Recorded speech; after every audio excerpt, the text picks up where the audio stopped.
from Helena Blavatsky, who is a controversial figure. But if we want to get to the core of understanding what is really going on with UFOs and extraterrestrial life, we need to look at all the sources. I mean, that's something I've been saying since 2001, or at least 2003, when I first started publishing on the exopolitics phenomenon. So Helena Blavatsky began talking about this continent called Lemuria that was in the Pacific, that was the birthplace of the third root race. Now, she says that these were what she described as androgynous psychic beings that reproduce by laying eggs for biological sex, as we know even exists. Very interesting. Now, according to Blavatsky, Atlantis was humanity's beginning. It was, she says that after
Australia. That was very interesting that she said that. Sixth race will emerge. Now, Blavatsky portrayed Atlantis as an extraordinarily advanced civilization with powerful psychic abilities and sophisticated knowledge. But she argued that its rulers if we do not corrupt, stop, correct, and change some of these wrongdoings, now we are all going to suffer. Either things that we made will overtake us, or nature will take over. Earthquake, flood, rain, severe drought, severe winter, lightning destructive, great wind destructive. These things will warn us that we are not following the law of the Great Spirit.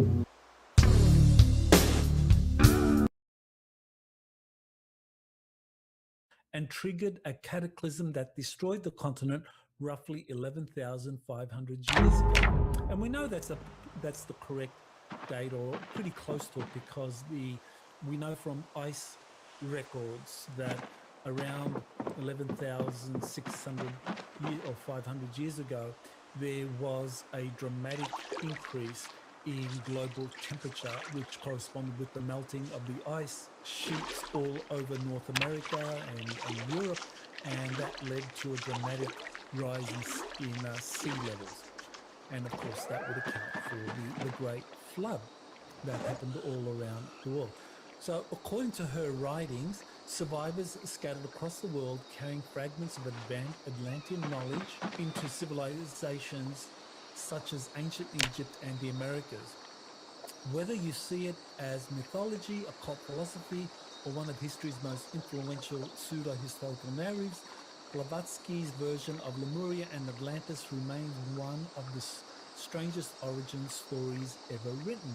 So Vicky Verma, I think, brings our attention to Blavatsky's writings and these ancient continents of Atlantis, Lemuria, and so forth, and what they represent to us today. Because I think what really is happening today is that we are at an age where a lot of these ancient technologies are being rediscovered.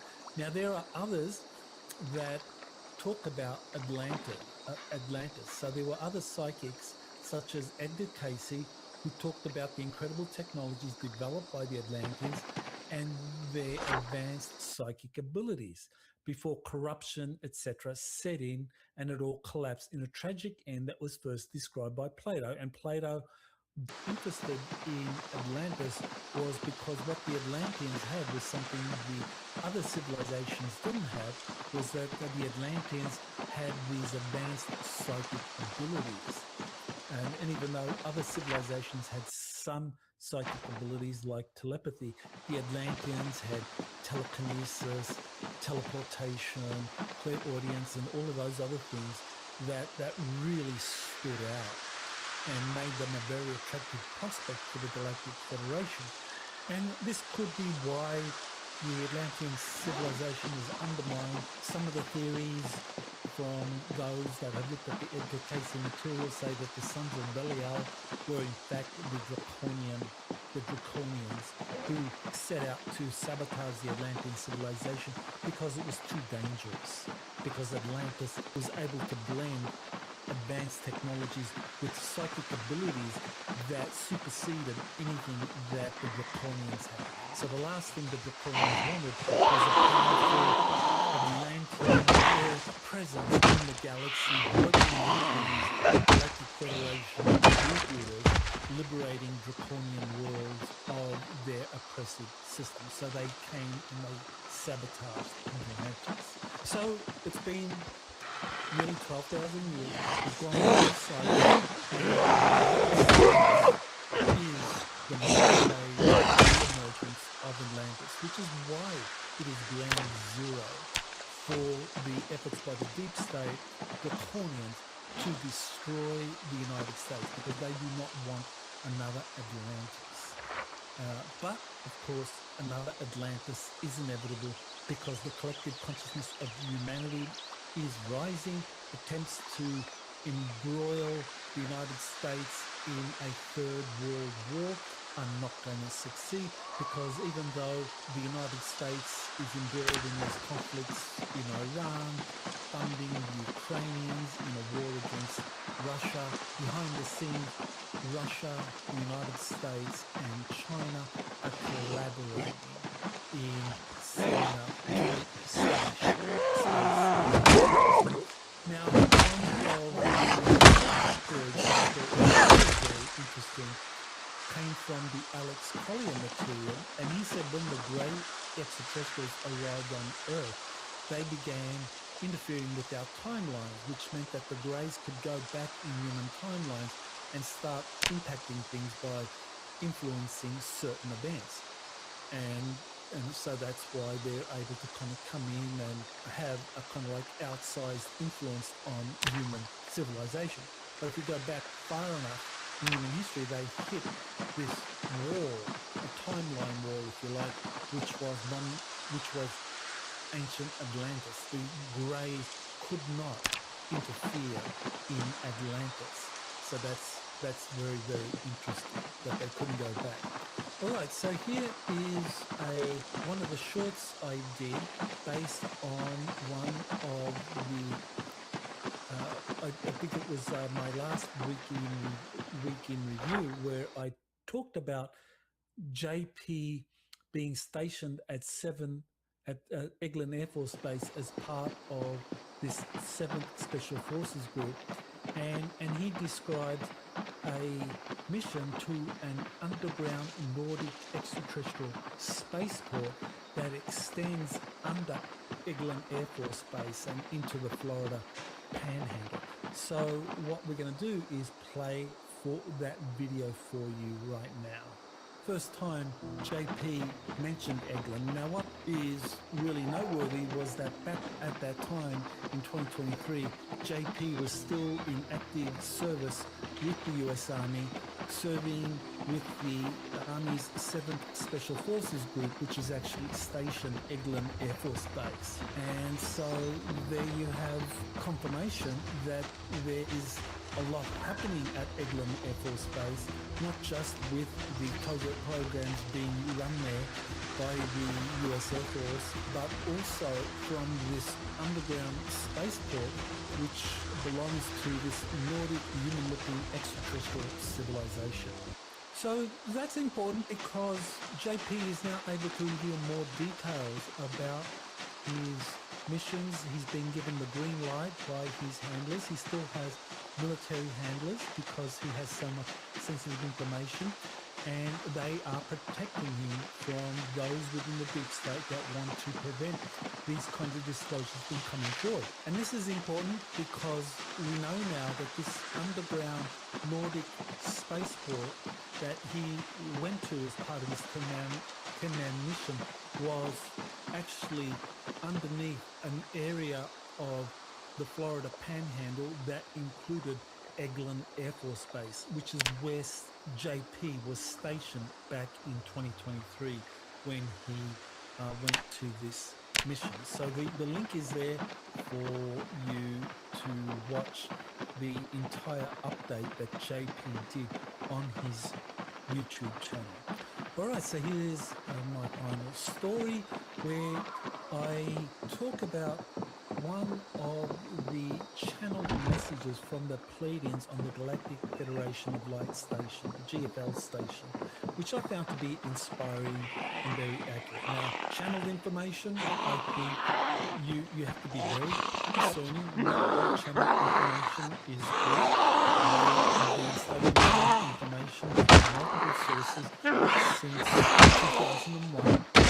And I find the GFL station channelings to be very, very accurate. And that to me is because the quality of the instruments, that is the people involved. Now, even though AI is used for the graphics and also for some of the voiceover effects, the thing to keep in mind is that all of these channelings are done by humans, including the founder of the GFL station, David Nicholas. And what he said in this channeling was, I thought, very, very helpful. I found it to be very inspiring and insightful because I think what we need to do is both get as much exopolitical information as possible so that we can become more discerning and aware of the big picture of what's going on. So we need to accumulate as much knowledge as we can from many different sources as we can. But we also have to develop our wisdom. We also need to develop our spiritual understanding. And so while we're developing our exopolitical understanding of the big picture, we also need to develop our spiritual awareness, or wisdom if you like, and make that connection with the core of who we are. Now, in this message, they describe that core of who we are as the still point within us. Now, and they describe it as very similar to these larger universal forces such as hurricanes, galactic cores, etc., that all have a still point where around it you have lots of energy moving around at high speeds or velocities, and that these kind of mask a still point in the very center. And so people talk about the fractal nature of the universe and also talk about the torus nature of universal forces. Nassim Haramein has talked about this in many times, and many others talk about the way in which the torus represents the flow of energy. And so we need to understand our physical bodies as actually being a fractal of this toroidal natural force, or this kind of way in which the torus operates. So our physical bodies are a fractal of that. And so that means that what we see and perceive as our identity, the physical body and the mind that goes with it, but that's just the surface layer of who we truly are.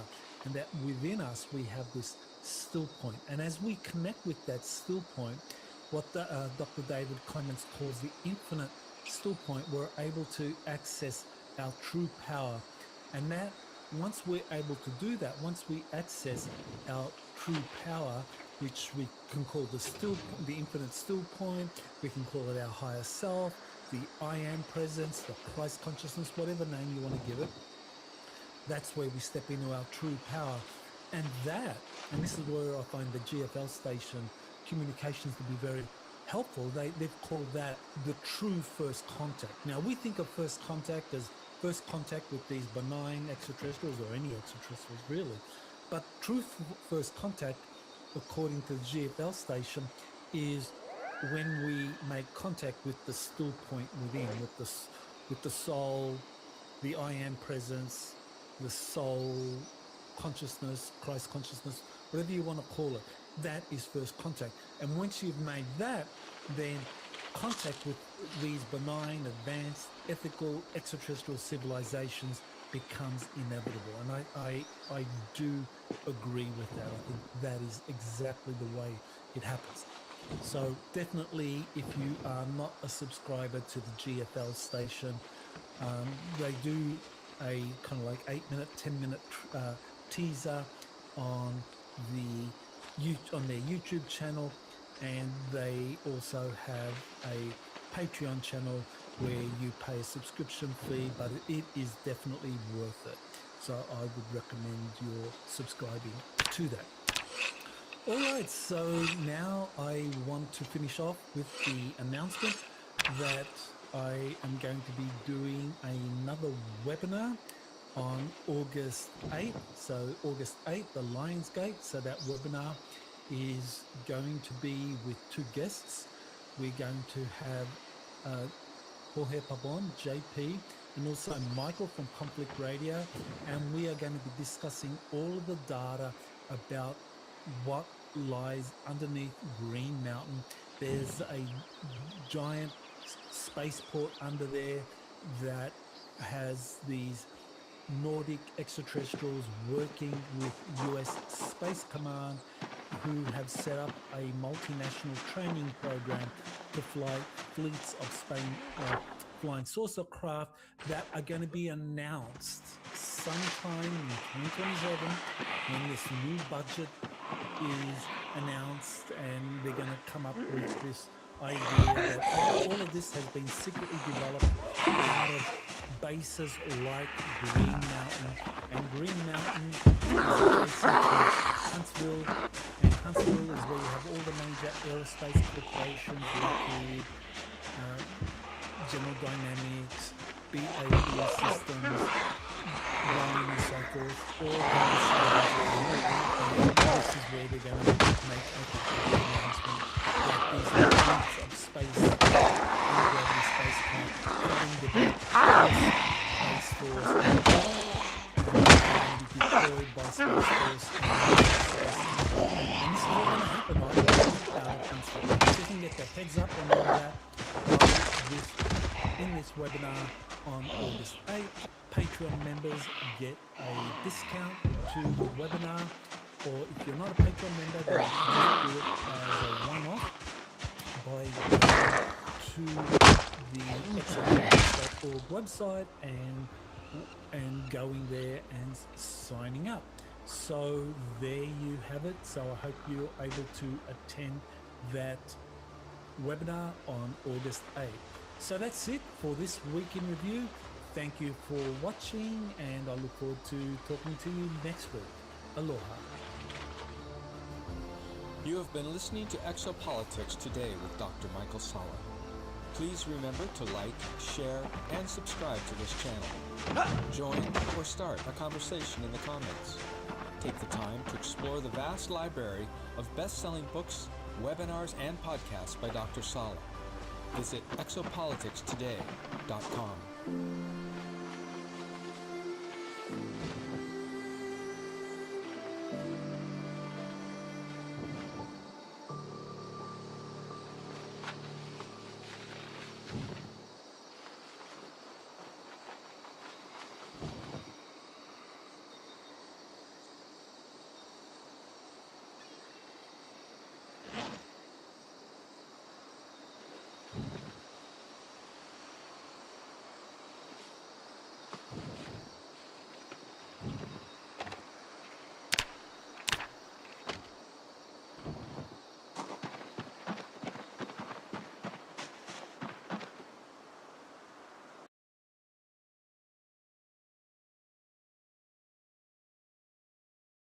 As the world marks 10 years of the 20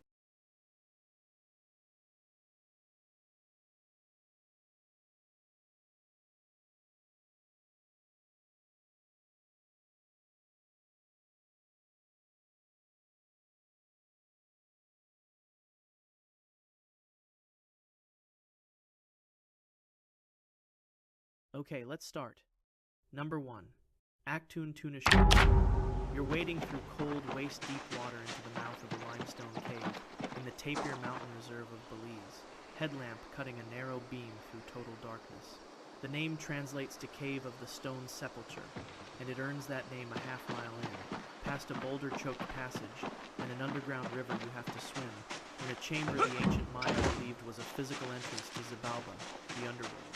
Archaeologist Jaime O led the systematic study of the cave, beginning in the 1990s, after its 1989 rediscovery, and what his teams documented deep inside had been sitting undisturbed, exactly as it was left, for well over 1,000 years. According to the Popol Vuh, the Maya's own sacred text, Xibalba was not an abstract afterlife. It was ruled by named lords, 1 death and 7 death among them, beings who tested and tormented anyone who entered their domain through elaborate, deliberately engineered houses of horror. A house of blades, a house of cold, a house of jaguars, a house of fire, and a house of bats, each staffed by its own class of underworld demon, whose sole function was to torment and kill. The text does not describe them as symbols. It describes them as bodies. Skeletal torsos with the flesh sloughing from exposed rib bone, distended stomachs marked with black circles of disease, joints that bend backward at the knee and elbow, faces with no lips at all, only a permanent barred row of teeth. Surviving classic period painted vessels from the wider Maya world depict these exact features on figures art historians have matched directly to the Xibalba lords described in the text, meaning the physical description isn't a modern invention layered onto old myth. It was painted, consistently, by people who insisted they knew what these beings looked like. This wasn't metaphorical to the people who carved the cave's ritual spaces. It was geography, and the geography had a face. Here's what makes archaeologists uncomfortable. Deep inside the cave, past the climb of a rock face, lies a terminal chamber containing the skeletal remains of at least 14 individuals, most showing trauma consistent with ritual sacrifice rather than natural death or accident. The most complete skeleton, a teenager researchers named the Crystal Maiden, lies exactly where she fell, her bones now calcified into the cave floor itself, centuries of mineral-rich water fusing them to the rock until they glitter under artificial light like something no longer entirely human remains. Her spine shows a fracture pattern consistent with a specific method of sacrifice. She was never buried, never wrapped, never given any of the funerary care the Maya extended to their honored dead elsewhere. She was left for something else entirely. Ceramic vessels found throughout the site show a pattern archaeologists call killing. Deliberately punched holes or intentional breakage before the object was placed, a Maya ritual practice meant to release the object's spirit so it could accompany the offering into the underworld alongside it. Radiocarbon and stylistic dating cluster the heaviest concentration of sacrifice activity around the terminal classic period, roughly 800 to 900 CE, precisely the window during which the wider Maya world was collapsing under sustained drought. The mainstream explanation holds that elites, desperate to restore agricultural order, escalated ritual offerings to placate the gods believed responsible for the crisis. That explanation doesn't address why this specific cave, this specific dark, wet, dangerous stretch of geography nearly impossible to reach, was chosen as the place worth risking human lives to access, again and again, for generations, rather than any of the accessible surface temples built for exactly this purpose. The cave was sealed from ordinary human presence for over 1,000 years after the sacrifices stopped. No later Maya generation returned to disturb it. No looters found it across a millennium of opportunity, in a region where looting has stripped nearly every other accessible site bare. It sat exactly as its last visitors left it, remains in place, offerings unbroken by time, until a hunter accidentally rediscovered the entrance in 1989. Why did a civilization capable of building visible, monumental temples choose instead to send its dead into total darkness, past a river, past a climb, to leave them for beings its own sacred text describes as named, individual, and actively hostile? Why does the Crystal Maiden's body show no burial preparation at all, only abandonment exactly where death occurred? And why did an entire culture's access to this specific chamber stop, all at once, precisely when the sacrifices did? The bones are still fusing to the floor. Nobody has moved them. From the cave beneath Belize, we travel north to the Nevada desert, where a different people told a story about who came before them. And in 1911, miners dug directly into the middle of it. Number 2. Lovelock Cave. You're in the Nevada desert in 1911, above the dried basin of ancient Lake Lahontan, and two guano miners named John and Dave Hart are blasting and shoveling their way through a cave they intend to strip for fertilizer. What they hid instead, buried under layers of bat and bird droppings, accumulated over roughly 4,000 years of intermittent human use, is a sealed record of the people who lived there before them, and a set of remains that would attach themselves to a story local tribes had already been telling for generations before any miner arrived. The Northern Paiute oral tradition surrounding this cave was recorded in writing decades earlier by Paiute author Sarah Winnemucca Hopkins in her 1883 memoir, one of the first books published in English by a Native American woman. She described the CTCAA in specific physical terms: red-haired, standing well over 6 feet, with a heavier, thicker bone structure than the surrounding peoples, and reported tolerance for cold and perpassion. Darkness that let them move through the cave systems of the region without light or fire. Cannibalistic according to the tradition, and violent. They ruled with their ancestors for years before a coalition of tribes finally cornered the landscape outside this exact cave, piled brush across the entrance, and set it alight, killing everyone trapped inside by fire and smoke.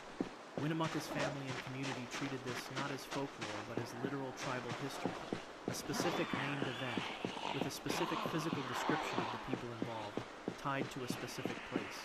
Here's what makes anthropologists uncomfortable about the timing. The Hart brothers' 1911 excavation was crude and destructive, removing an estimated 10,000 tons of guano before any archaeologist reached the site, but what survived the mining included genuinely remarkable material. Woven baskets, textiles, and a set of Tula red duck decoys later radiocarbon dated to roughly 2,000 years old. The oldest confirmed decoys ever found anywhere on Earth, now held in the Nevada State Museum. The site's real archaeological value is not in dispute. What is contested is what else came out of that cave in 1911, before proper documentation existed. Contemporary newspaper accounts from the period describe skeletal remains removed during the mining operation as unusually large, skulls with a heavier brow ridge, and a noticeably thicker cranial wall than ordinary human remains, long bones outside typical human proportions, some reportedly wrapped in reddish hair still attached at the scalp when they were pulled from the guano. That material is forwarded for further examination to outside institutions, including references to specimens sent toward the Smithsonian. Those specific remains have never been studied. No outside researcher has been permitted to re-examine the exact material period process described in the book.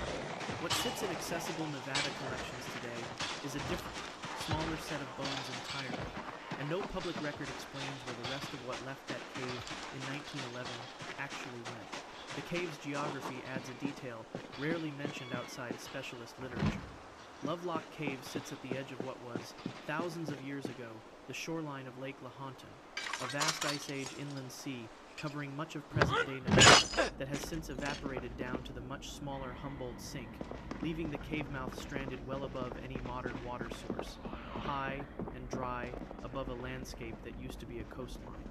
Whoever occupied the cave across those 4 millennia adapted to a landscape that changed dramatically underneath them, and the deepest, oldest layers of habitation debris sit closest to the cave's rear chamber. The same general area where archaeologists have returned to sample since they how much context that further excavation was full before the recorded property. The Paiute account specific well before the red-haired, unusually large, exterminated by fire in a cave matching this cave's description, its location passed down independent of any archaeological dig, generations before Sarah Winnemucca Hopkins ever set the story on paper for an outside readership to read.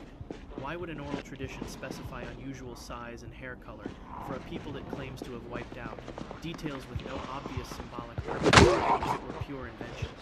Why do contemporary period sources describe handling remains outside ordinary proportions sourced to this exact excavation, when so much of what those same sources describe elsewhere at the site has since been independently confirmed as genuine? And where, specifically, is the material 1911 witnesses said left this cave in crates bound for further study? The duck decoys sit in a case in Nevada today, authenticated and dated. The remains those same witnesses described are not sitting anywhere anyone can currently point to.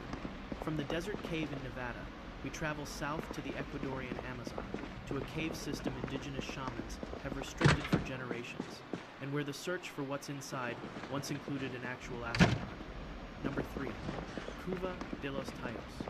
You're being lowered by rope through a sinkhole entrance in the Ecuadorian Amazon, Morona Santiago province, the shriek of nesting oilbirds, the Tallos the cave is named for, echoing up out of total darkness below you. These birds navigate by echolocation, like bats, because they spend their entire lives in a cave system so deep that sunlight never reaches significant portions of it. The Shuar people, an indigenous group with a long, continuous tradition of shamanic practice in this exact region, have restricted entry to specific initiated guides for generations, and they describe what lives in the deeper tunnels in terms that have nothing to do with birds.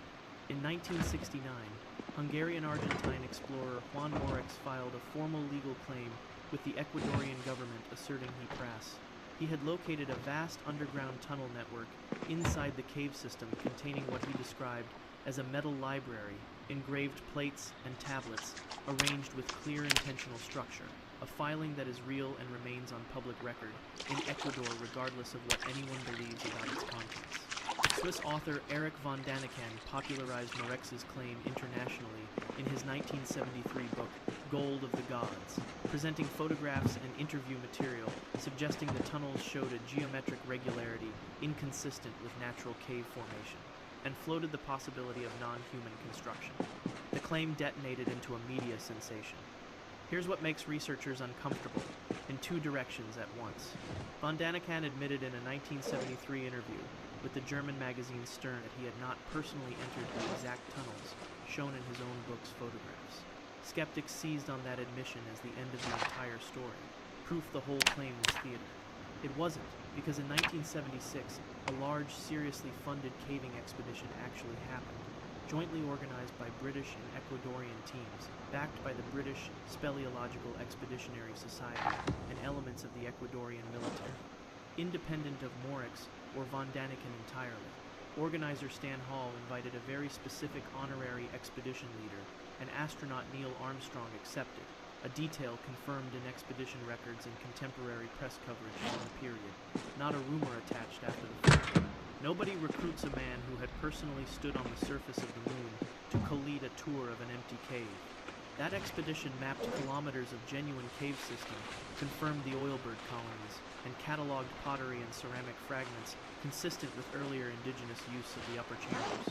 It did not locate a metal library or confirm the more extravagant tunnel claims Morex had filed. But large sections of the mapped system remain formally unexplored to this day, and multiple expedition accounts describe Shuar guides declining to lead outside members into specific deeper passages, citing reasons participants recorded only as those sections not being for visitors, without further explanation offered or requested. Later, smaller expeditions in the decades since 1976, with no attachment to Morex's original claims, have gone back hoping simply to finish mapping what the joint expedition left incomplete. Several of those teams have independently reported the same pattern. Local guides willing to lead them through most of the system, and the same handful of specific passages consistently excluded, regardless of which outside team is asking. No expedition log describes what, if anything, lies past those points. Every account simply stops at the same boundary, described the same way, by teams with no reason to coordinate a story. Shuar oral tradition itself, independent of Morex's claims and predating them by generations, describes certain deep sections of the cave system as inhabited by a specific physically described people the tradition calls the ones who live below. Short in stature, pale-skinned from generations without sunlight, with disproportionately large, dark eyes adapted to total darkness, and a documented shamanic account of encountering them near the deeper passage mouths at night, always retreating the instant a light source was raised toward them. The tradition does not treat them as animals or ancestor spirits. It treats them as a distinct, living people who occupy the tunnels below and are not to be disturbed. Why would a legally filed 1969 claim, dismissed by critics over one man's admission, still be followed 7 years later by a real, internationally organized expedition, serious enough to recruit a sitting, world-famous American astronaut as its honorary leader? Why do experienced Schwar guides, with no attachment to Moritz's story, independently restrict access to specific unmapped passages, using language that treats those sections as occupied rather than simply hazardous? And what, precisely, is still sitting in the sections no outside expedition has ever been permitted to reach? The oilbirds still nest in the dark by the thousands, screeching and echolocating through tunnels that extend past every line anyone has ever mapped. From the cave beneath the Ecuadorian jungle, we travel north to Central Europe, where a different kind of concealment was built not around a chasm in the rock, but out of the bones of the dead themselves. Number 4. Sedlec Ossuary. You're standing inside a small Gothic chapel outside Kutna Hora in the Czech Republic, and every surface around you is built from human bone. Garlands of skulls hang from the ceiling. Chandeliers assembled from what were once living people cast pale light across the room. Estimates place the number of individuals represented here between 40,000 and 70,000. One of the densest concentrations of human remains arranged as architecture anywhere on Earth. This did not happen by accident or gradual accumulation. It happened because something about this specific ground made it the place people wanted their dead buried, no matter the cost of getting them here. The origin traces to 1278, when the abbot of Sedlec was sent to Jerusalem and returned with a handful of soil from Golgotha, the site of the crucifixion, which he scattered across the cemetery grounds. Word spread that the earth itself had been sanctified by contact with the holiest site in Christendom, and within decades the cemetery became one of the most desired burial locations in Central Europe. Then the Black Death arrived in the 14th century, followed by the Hussite Wars in the 15th, and the demand for burial in that specific consecrated soil outpaced the ground itself. Mass graves stacked bodies faster than the earth could hold them, and by the early 1400s, a small chapel was constructed directly over the cemetery, with a lower level built specifically to hold the overflow of bones exhumed from the ruins of their burials. Historians uncomfortable sometime in the 18th century, a half-blind Cistercian monk was assigned the task of exhuming and stacking the accumulated bones inside the ossuary, a job that would occupy years of a single man's life in a windowless chamber full of the dead. The oral tradition before the chapel became a tourist attraction, describes the monk reporting a presence in the ossuary during his work, something he never named directly but consistently described as tall, unnaturally pale, and wrong in its proportions, moving silently between the stacks at the edges of his vision when the light was low. The tradition doesn't frame this as ghost story embellishment. It frames the monk's task as containment work, keeping something organized and settled that the sheer accumulated weight of death on that ground had stirred loose. The ossuary's own consecration records use language uncommon in standard church ossuary charters of the period. Phrasing scholars studying the original Latin have noted reads closer to binding, or settling, than the routine language typically used for consecrating burial ground. 19th century visitors to the site, decades before woodcarver František Rint's famous 1870 rearrangement of the bones into the chandeliers and garlands seen today, reported unexplained cold spots concentrated near the chamber's rear wall and a silence visitors described as pressing rather than simply quiet, sensations recorded in personal letters and travel journals independent of each other. Rint's renovation is documented fact. What isn't as easily explained is why. For the roughly 4 centuries before he arrived, the chamber was kept closed to general parish use, rather than open for ordinary veneration, typically extended to consecrated ossuaries elsewhere in Europe. Rint himself, according to accounts from workers who assisted him, insisted on a specific arrangement for the largest garland strung above the nave, one that later observers noted forms a pattern easily read, from the right vantage point, as a coiled, watching shape rather than a purely decorative loop. Rint left no written explanation for why he chose that particular design over the simpler geometric patterns common in other European ossuaries of the same era. The bones he used to build it were never inventoried by individual identity. No record exists of whose remains form which fixture, meaning the specific bones the monk once described, disturbing centuries earlier, are, structurally speaking, somewhere in that chapel today, reassembled into the very architecture visitors now walk beneath, without knowing which garland was once a person. The half-blind monk spent years trying to keep settled. Why did a monastery choose to build an entire chapel specifically to house overflow remains, rather than simply expanding the cemetery outward? Why does the monk's account, preserved independently across generations of local memory, so consistently describe something with a shape, rather than nothing at all? Why does the ossuary's own consecration language lean toward containment, rather than the standard rites used everywhere else? And why does the largest garland in the room still read, from the right angle, as something coiled and watching rather than simply decorative? The bones are still stacked exactly as Rint arranged them, and the chamber is still closed after dark. From the bone chapel in Central Europe, we travel east to India, where a different kind of containment was carved not from remains, but downward through solid rock, with no room anywhere in the process for a single mistake. Number 5. The Kailasa Temple at Ellora. You're standing in a rectangular pit carved into a basalt hillside in Maharashtra, India, and above you rises a complete, multi-story temple, courtyards, bridges, life-size stone elephants, and a central shrine, all of it a single, continuous piece of the mountain itself. No blocks were quarried and stacked to build this. No mortar holds any of it together. The entire structure was carved downward and inward out of solid rock, meaning every wall, every pillar, every carved elephant was subtractive from the very first cut, removed rather than assembled. Conventional dating places construction under the Rashtrakuta dynasty, largely credited to King Krishna I, in the 8th century CEE. Engineers who have studied the site estimate roughly 200,000 tons of solid basalt were removed to produce the finished temple, excavated entirely from the top down, meaning the builders had to plan the complete finished form, including doorways, interior chambers, and roof-level carving, before removing a single block from what would eventually become open interior space. Consider what that requires. In additive construction, a mistake means adjusting the next course of stone.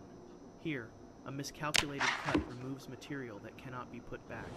The entire structure, top to bottom, had to exist as a complete plan in someone's mind before the first strike of the chisel, with zero tolerance for correction anywhere in a project of that scale. Here's what makes structural engineers uncomfortable. Multiple surveys of the site have failed to identify any significant error correction marks anywhere in the temple, no patched sections, no abandoned false starts, no evidence of the kind of trial and error scarring typically found on large-scale hand-carved monuments from the ancient world.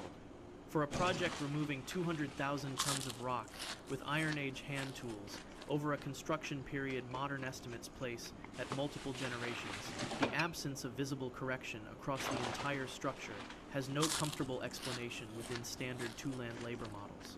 Either the plan was executed with a precision current experimental archaeology cannot replicate, or something about the process worked differently than hand chisel subtraction alone can account for.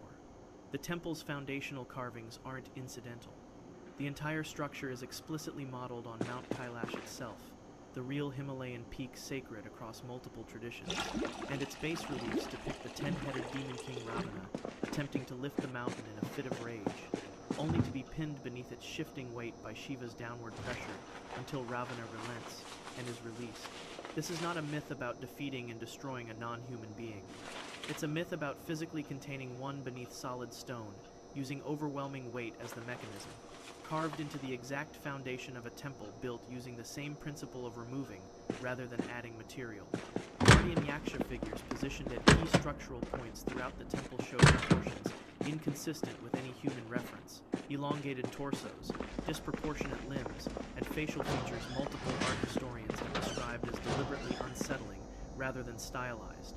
Local temple tradition, predating the Rashtrakuta construction, according to regional oral history, holds that the mountain location was already considered inhabited, not merely suitable, before any carving began, and that the temple's specific design was chosen because the site itself required a structure heavy enough and precise enough to hold.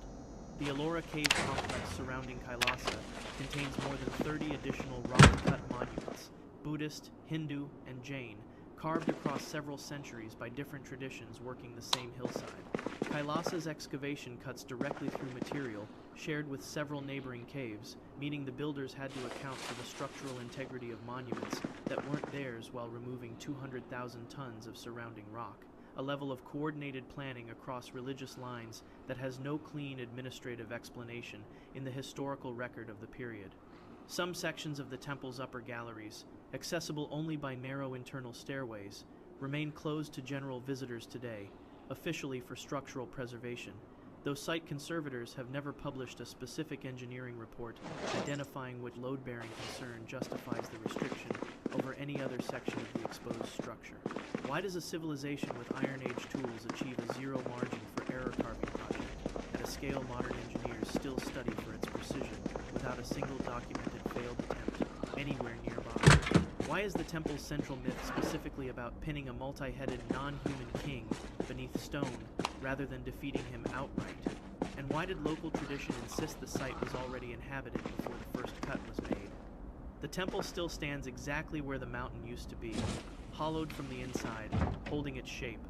From the carved mountain in India, we travel to Scotland, where a family sealed a much smaller vault rather than let anyone confirm what its carvings actually meant. Number 6. Rosslyn Chapel.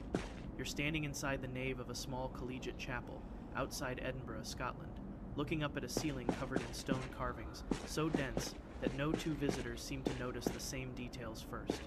Over 100 carved green man faces, foliate figures with vegetation growing from their mouths and eyes, stare down from the architecture. Rows of cube-shaped stone pendants, arranged in patterns some researchers have argued encode musical notation, cover an entire section of the ceiling in a design found nowhere else in medieval European architecture.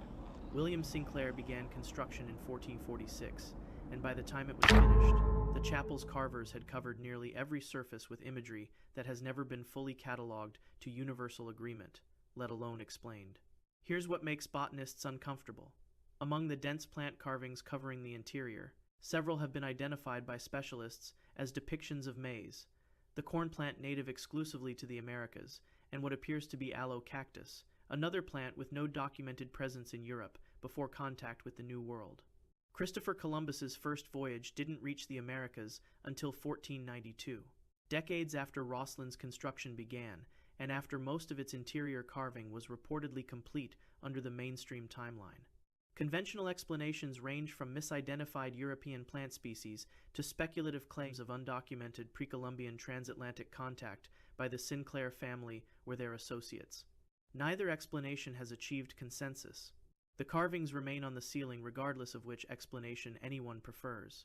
Beneath the chapel lies a crypt that has been sealed since at least the 18th century by explicit instruction from the Sinclair family, and it has never been formally excavated using modern archaeological methods. Family correspondence from the period, preserved in Scottish historical archives, describes the space and language translators have rendered as not for opening, phrasing distinct from the routine privacy language typically used for family burial vaults elsewhere in Scotland. Ground-penetrating radar surveys conducted at the site during the 2010s detected a previously unmapped void space beneath the known crypt level, along with what appears to be a descending stairway leading further down than any documented plan of the chapel accounts for. The survey results were published, generated public interest, and were followed by no announced excavation. Local tradition insists the sealed space below should remain below, a belief that predates the radar surveys by generations, and that the Sinclair family itself, according to accounts from chapel staff, has never publicly contradicted or clarified. 19th century accounts of previous, smaller excavation attempts near the crypt entrance describe workers abandoning the effort after reporting sudden, unexplained illness, a detail dismissed at the time as damp air and poor ventilation. Though no formal medical record from the period survives to confirm the diagnosis, one way or the other, the chapel's association with the Knights Templar and their successor Freemason traditions has fueled centuries of speculation that the sealed crypt holds something the order specifically wanted protected, rather than simply buried. Sinclair himself was connected to hereditary offices within early Scottish Freemasonry, and the chapel's carving program was overseen personally, according to surviving construction records, rather than delegated to an outside master mason. An unusual level of direct involvement for a project of this scale, and the carvings themselves seem to know where the threshold is. Multiple visitors and researchers cataloging the Green Man faces have independently noted that the figures grow more numerous and more distorted, elongated features, asymmetrical expressions, mouths pulled unnaturally wide and lined with teeth carved individually, rather than as a single decorative row, the closer their position sits to the section of floor above the detected void. Family accounts passed privately among Sinclair descendants, according to interviews chapel staff have given over the years, describe those specific carvings not as generic foliate ornament, but as a likeness, copied from a description handed down inside the family of exactly what the crypt was built to hold. A lean, elongated figure, skin the color and texture of old stone, a mouth that opens far wider than the proportions of its face should allow. As though the carvers weren't decorating a ceiling, they were leaving a description. Why does a 15th century Scottish chapel contain plant carvings of species with no known European presence before Columbus reached the Americas? Why has a family maintained an unbroken, centuries-old instruction to leave a specific space beneath their own chapel permanently sealed rather than simply locking a door? And why do the carvings meant to ward off evil multiply and distort specifically near the one part of the building nobody is allowed to enter? The void the radar found is still there, unexplored, exactly where the most distorted faces point. From the sealed vault in Scotland, we cross to France, to a well far older than the cathedral built directly over it, dug specifically to hold something the ground couldn't be trusted to keep on its own. Number 7. The Well of the Strong Ones. You're descending into the crypt beneath one of the most celebrated Gothic cathedrals in France, cold stone pressing in around you, and at the center of the floor sits the mouth of a deep well, its bottom lost in darkness. The French call it Puits des Saints Forts, the Well of the Strong Saints, but the site is older than any saint associated with it. It predates the Gothic cathedral above by centuries, predates the earlier Romanesque church on the same spot, and traces back to a pre-Roman Gallic sacred site that occupied this exact ground long before Christianity reached the region. Medieval chroniclers writing about Charters recorded a persistent local tradition describing an ancient carved figure venerated at the site before Christianity's arrival. A seated female form, dark in material, associated with a legend upon it was translated as Virgo Paratura, the Virgin who will give birth, a title and image local tradition insisted predated any knowledge of the hotel. Church authorities, dismissing the pre-Christian figure as pagan to incorporated its legend directly into the cathedral's own founding mythology, an unusual choice for institutions that typically worked to erase, not absorb, competing sacred narratives. The original statue itself was destroyed by revolutionary forces in 1793, and no detailed physical documentation of it survives, meaning the object at the center of the tradition can now only be reconstructed from written description. Here's what makes architectural historians uncomfortable. Cathedral floor plans are typically organized around the altar and the liturgical east end as the building's structural and symbolic center. At Charters, the well sits almost precisely beneath the cathedral's central crossing, the point where the nave and transept intersect, an architectural decision that requires the building's entire footprint to expand around a pre-existing hole in the ground, rather than the reverse. No surviving construction record explains why the builders chose to preserve and build directly around the well's exact position, instead of relocating either the well's access point or the crossing itself, a far simpler solution available to any architect of the period. Local legend, distinct from the sanctioned church narrative involving the Virgo Paratura, holds a separate and older tradition about the well's original function, one still referenced obliquely in regional folklore collected by 19th century French folklorists. It describes the well as having been used to dispose of the remains of those who encountered what the tradition calls forts, specifically to entities the folklore treats as distinct from human martyrs or saints, despite the well's later sanctified name. Most surviving accounts refuse to describe it directly, treating the description itself as a repeat. A handful of marginal notes made by those same 19th century folklorists transcribed from elderly individuals whose own oral sources reach back generations further, break that pattern. Tall, figures, skin described noticeably longer than human proportions, centered near the well's edge at at specific hours and never for more than a few seconds before they were gone. The accounts describe the aftermath in more detail than the beings themselves, and the specific instruction, repeated across multiple independent regional sources, that whatever went into the well afterward was not to be brought back up. Excavations conducted in the crypt during the 19th century, aimed at clarifying the well's original depth and construction date, were reportedly halted before reaching the bottom, with period accounts citing unstable ground as the official reason for stopping. The well's depth has never been independently confirmed since. Stone fragments recovered from the upper fill layers during that same excavation, catalogued at the time, but since lost from the cathedral's own archive, were described in period notes as bearing carved marks unlike any known Gallic or Roman symbol from the region, a detail mentioned once and never followed up on before the fragments disappeared from record. The crypt area immediately surrounding the tours today, accessible only by with limited access to wells and restriction cathedral authorities to strong preservation of one of the oldest surviving elements of the site. Why would a Gothic cathedral's entire footprint be planned around preserving direct access to Christian well, rather than simply building over and sealing it? Why interpret the rather than erase the well's old legend into the cathedral's founding? Who or what are Les Forts, named specifically as something other than the human dead? And why did a 19th century excavation stop short of the bottom, citing groundwater, and never resume? The well is still open at the bottom of that crypt, still descending past where anyone has mapped it. From the well beneath Charters, we travel to Japan, to a shrine where the concealment isn't a hole in the ground at all. It's a wall no living person, including the nation's own emperor, is permitted to see past. Number 8. Eyes green, standing outside the innermost fence line.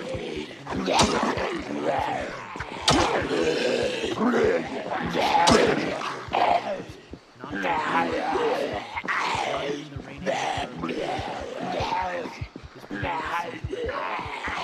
concentric wooden fences separate the outer approach from the shrine's central sanctuary, each layer restricting access further, until only a small, specific hereditary line of Shinto priests and priestesses may pass the final threshold.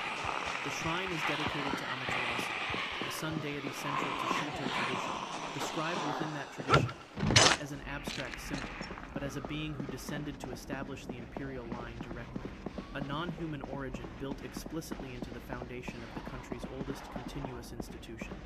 Housed within the sanctuary is the Yata no Kagami, one of Japan's 3 sacred imperial treasures alongside a sword and a jewel, together forming the regalia said to have been given directly by Amaterasu to the imperial line at its founding. The mirror's physical form has never been officially confirmed by any documented modern view. No photograph exists. No detailed physical description has ever been released through official channels, despite the object's central importance to the imperial institution for well over 1,000 years. Here's what makes historians and Shinto scholars uncomfortable, each for different reasons. The entire shrine complex is not preserved in its original ancient form the way most religious monuments are. Instead, it is completely rebuilt from scratch every 20 years, a ritual called Shikinen Sengu, with exacting replication of every measurement and construction technique, maintained continuously since at least 690 CE. Nothing physically ancient remains standing at eyes today. Only the pattern survives, transmitted with exact precision across roughly 62 consecutive rebuildings, unbroken through civil wars, foreign occupation, and the complete modernization of the country around it. Access beyond the outer fences has remained restricted to imperial priests and priestesses of a specific hereditary line for the entire recorded history of the shrine. Even the emperor, within Shinto tradition, a descendant of Amaterasu himself, does not personally view the innermost sanctuary's contents according to documented modern practice, a restriction that holds even for the one person whose ancestral claim to the site is most direct. Priests serving closest to the sanctuary are bound to specific ritual purification requirements before approach, and none who have served in that role have ever publicly described what lies beyond the final fence. Several accounts from priestly families, passed down rather than published, describe a specific physical sensation reported near the innermost fence during the transfer ritual, a pressure in the ears, and an unwillingness in the body to move closer. Described consistently enough across unrelated family lines that shrine staff have a private term for it. Never translated for outside publication. The Yata no Kagami itself has an origin story within Shinto myth that reads less like allegory than record. Amaterasu, angered and grieving, withdrew into a cave, plunging the world into darkness, and was drawn back out only when other deities hung the mirror outside, and she caught sight of her own reflection, mistaking the light for another being as bright as herself, curious enough to step forward. The oldest surviving temple commentaries describe her, on that occasion and elsewhere, not an ordinary human shape at all. A column of light with a human silhouette only barely visible inside it, no fixed face, features that shift depending on the angle from which she is described being seen, an appearance multiple independent texts insist is not decoration but simply what she is. The myth describes the mirror not as a passive object, but as something capable of holding and returning a presence of exactly that kind, a detail Shinto scholars have long treated as purely symbolic and local shrine tradition has, according to several accounts collected from priestly families over generations, treated with considerably more caution. The two other imperial treasures, the sword and the jewel, are housed separately from the mirror at different shrines entirely, a separation some scholars argue was designed to prevent any single location, or any single person, from holding the complete set at once. Why would an institution maintain a rebuilding ritual with such exacting, unbroken precision for over 1,300 years if the goal were simply architectural preservation, something far more easily achieved by not rebuilding at all? Why has the central sacred object's physical form never been confirmed by a single documented modern witness willing to describe it? And what does it mean that the one person with the most direct ancestral claim to the deity housed there has still never been permitted to look? The fences are still standing exactly where they've always stood, and the 13th century line to look inside them has never once been crossed and reported. From the shrine no one may enter, we travel to Tibet, to a mountain that four entirely separate religious traditions independently agree no human is permitted to climb at all. Number 9. Mount Kailash. You're standing at the base of a near perfectly symmetrical peak on the high Tibetan plateau. Prayer flags snapping in air so thin it burns your lungs on the climb up to base camp alone. Kailash rises 21,778 feet, technically modest compared to the true giants of the Himalayan range, well within the climbing ability of experienced mountaineers who have summited far harder peaks on every other continent. And yet, in the entire recorded history of mountaineering, no confirmed human ascent to its summit exists. Not one. For a mountain this technically approachable, that absence is, on its own, statistically strange.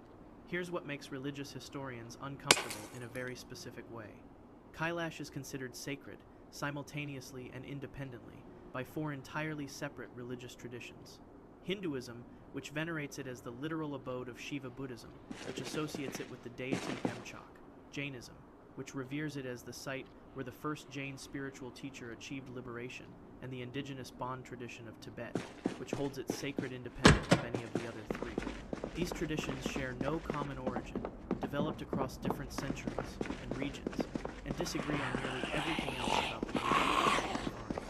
On the single question of whether human beings should stand at a particular summit, all four arrive independently at the same answer. Number 2001, Chinese authorities, who administer the region, formally banned climbing attempts at coordinated international pressure, and of all traditions a nearly unprecedented moment of unified religious consensus across faiths that otherwise share little common ground and, in some regional contexts, active historical tension. The ban held even against expedition groups that had already secured prior permits and funding, several of which were canceled at the government's direct intervention, rather than the climber's own choice.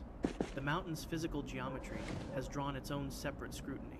Kailash's four faces align unusually close to true cardinal directions, and its overall symmetry, stepped, near pyramidal in profile from multiple angles, has led some researchers to argue the formation resembles engineered structure more than typical glacial or tectonic peak erosion. Mainstream geologists attribute the shape to natural faceting from ancient glacial action combined with the specific mineral composition of the rock, and no formal geological survey has concluded otherwise. The visual resemblance, whatever its cause, remains striking enough that it appears in nearly every photograph of the mountain without needing to be pointed out. Local Tibetan tradition doesn't describe Kailash as merely sacred ground, the way a temple or shrine might be.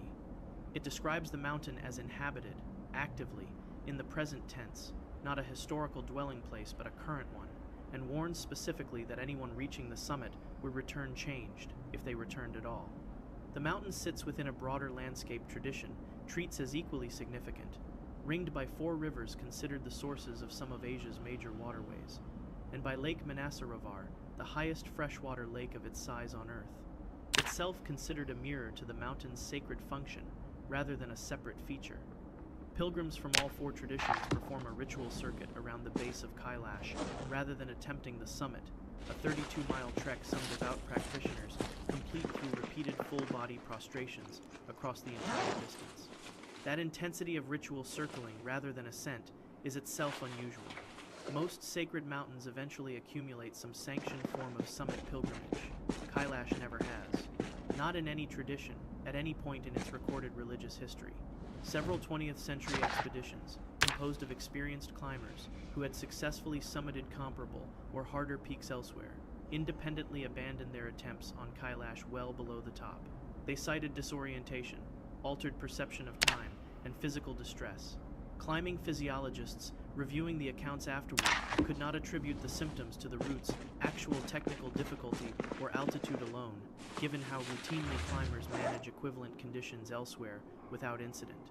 More than one account from these turned-back expeditions describes the same specific detail, offered independently and without prompting. A tall, upright shape glimpsed at distance against the snow, visible for a few seconds through cloud break, gone the moment binoculars or a camera lens was raised toward it. None of these climbers claimed to have seen it clearly. All of them described turning back within the hour. Why would 4 unconnected religious traditions, with different gods, different scriptures, and different histories, independently arrive at the exact same summit prohibition? What does inhabited mean specifically in a tradition that otherwise freely distinguishes between sacred ground and occupied ground everywhere else on the map? And why have experienced climbers, capable of handling the mountain's actual technical demands, repeatedly turned back reporting symptoms with no accepted physiological explanation? The summit remains untouched, exactly as 4 separate religions have insisted it stay. From the mountain no one climbs, we travel to the insight. Tradition doesn't just warn us about the mountain. It tells us exactly what we found there and where. Number 10. Pero Taxi. You're climbing a narrow cliff path in Bhutan, 10,000 feet up. The monastery complex clinging to a sheer rock face above you, like it grew directly out of the stone. Prayer wheels turn in the thin wind. Below, the valley drops away completely. Construction on the visible complex began in 1692. Built around a cave that Vajrayana Buddhist tradition holds, was already sacred nearly 1,000 years earlier. Arrived at this exact cliff face, not by any ordinary route, but flying, according to the tradition, on the back of a tigress. The tigress wasn't an animal in the way that word usually means. Tradition specifies she was a powerful female Vajrayana cosmology, who had carried across impassable terrain. She is not described as a metaphor for speed or strength. She is described as a being who chose that shape for that purpose, and who is depicted in temple art at the site exactly as described, a tiger with something unmistakably aware behind its eyes. Once at the cave, Guru Rinpoche is said to have meditated for a precisely specified length of time. 3 years, 3 months, 3 days, and 3 hours. Meditation consistency unusual for what mainstream scholars typically dismiss as embellished legend.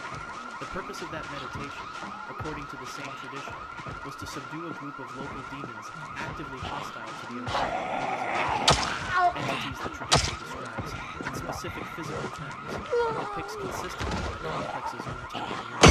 Dark, muscular forms with multiple faces stacked on every single neck, eyes rendered wide open fixed on the viewer from every angle of the room, skin painted in shades no pigment matches. not abstract obstacles. Present, resisting, physically rendered beings, painted by people who insisted they were painting something they had reason to know. And critically, the tradition specifies he did not destroy them. He bound them into specific caves within the cliff complex itself, a distinction the tradition treats as deliberate and significant rather than incidental. Here's what makes monastic historians uncomfortable. Several of the complex's 13 sub-temples, built directly over these specific binding sites according to the monastery's own internal records, remain closed to all visitors today, monastic and lay alike, accessible only to a small number of designated caretaker monks operating on a strict, limited rotation. This isn't standard practice. Most temple sites, even ones housing security, permit at least restricted, lay access with proper ritual preparation. These specific sections don't. Local tradition attached to the site is explicit and consistent on many. Nothing is to be removed from the sealed cave. The binding sites are consequences described as extended not only to the individual who disturbs them. In 1998, a fire severely damaged the main complex, and multiple monk accounts reported in the aftermath describe the blaze originating near one of the sealed temple sections specifically, a detail preserved in local and monastic testimony, despite no official investigation ever conclusively identifying an electrical or accidental source for the ignition. Firefighting response at that altitude was limited by the cliffside structure itself, and several sections burned for hours before reconstruction restored the sealed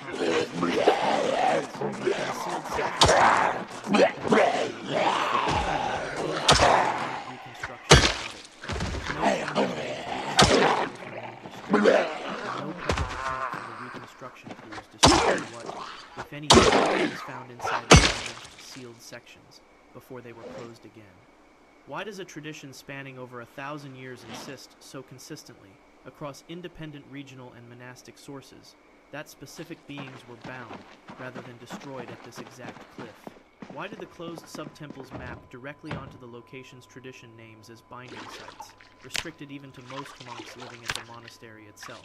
And why did a fire with no confirmed source begin precisely where the sealed sections stand?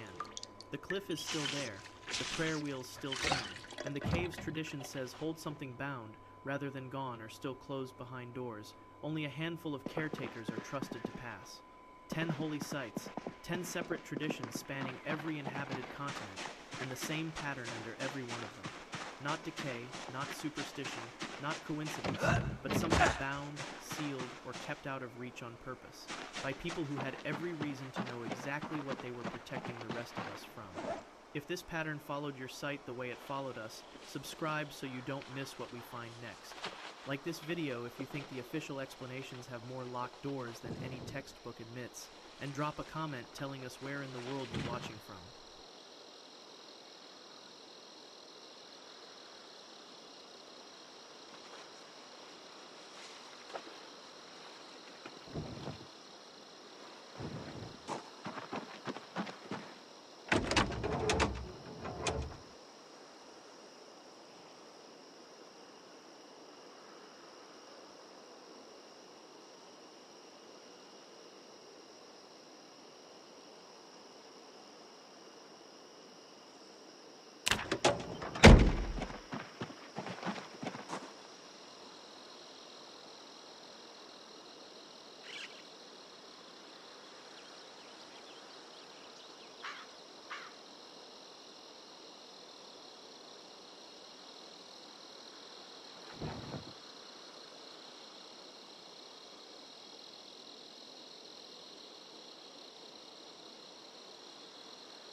Deep in a museum archive, a clay tablet sits behind glass, and it shouldn't exist. Carved 4,000 years ago, it records the earliest kings of Sumer.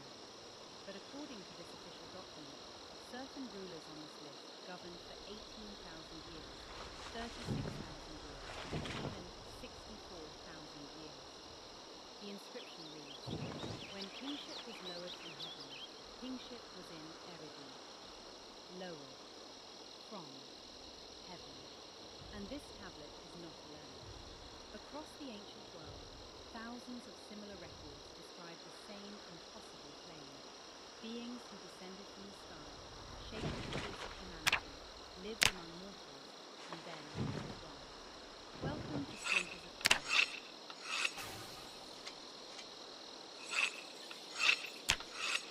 Our story begins not in ancient Mesopotamia, but in the 19th century, when European archaeologists started unearthing civilizations that weren't supposed to exist.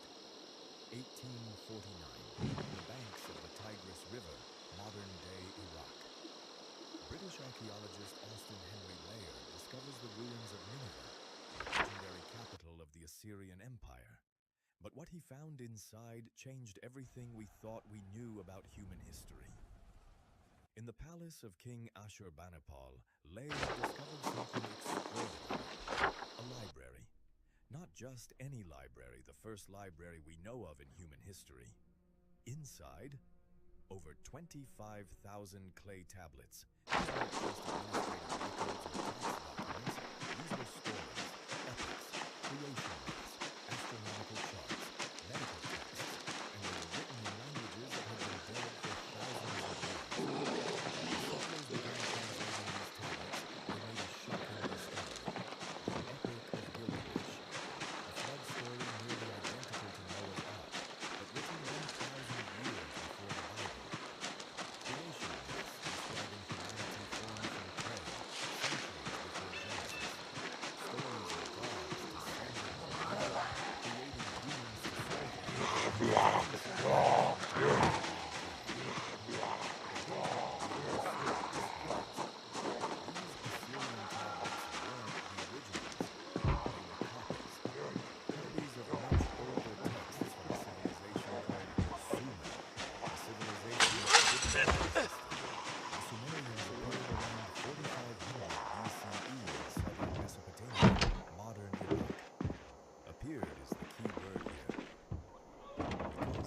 Other ancient civilizations that gradually evolved from similar cultures, the Sumerians seemingly emerged fully formed.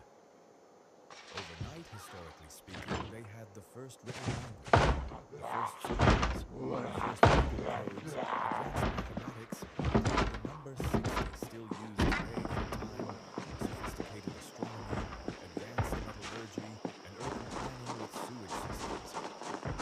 Samuel Noah Kramer, one of the world's leading Sumeriologists, called them history's first civilization. But the Sumerians themselves claimed they didn't invent these things. They said they were taught by beings they called the Anunnaki. The word Anunnaki can be broken down. Anu, the sky god, ruler of heaven. Ki, earth. Together, those who from heaven to earth came. Not gods in the abstract sense, gods who physically came down. The tablets describe these beings in remarkable detail. They had names, personalities, family trees,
needed a new source.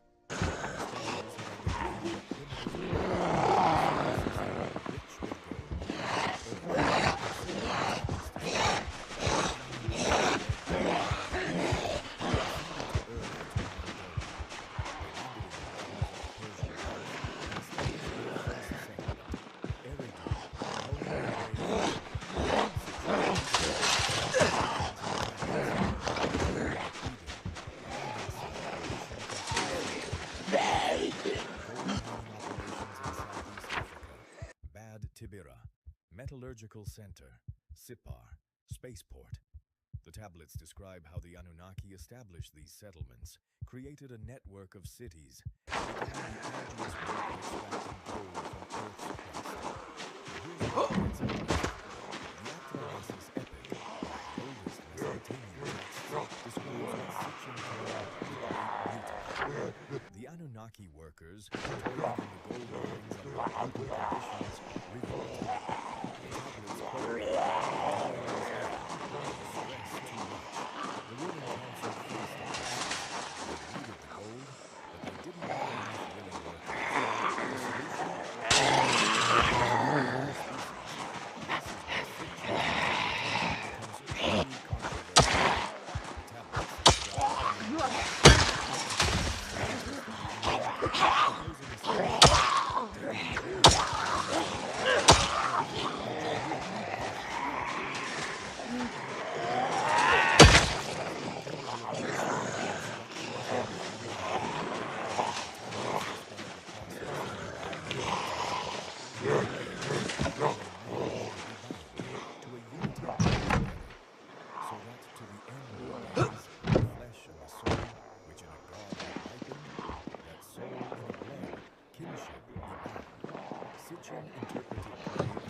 Sitchin didn't just theorize about generic aliens, he identified specific individuals from the tablets.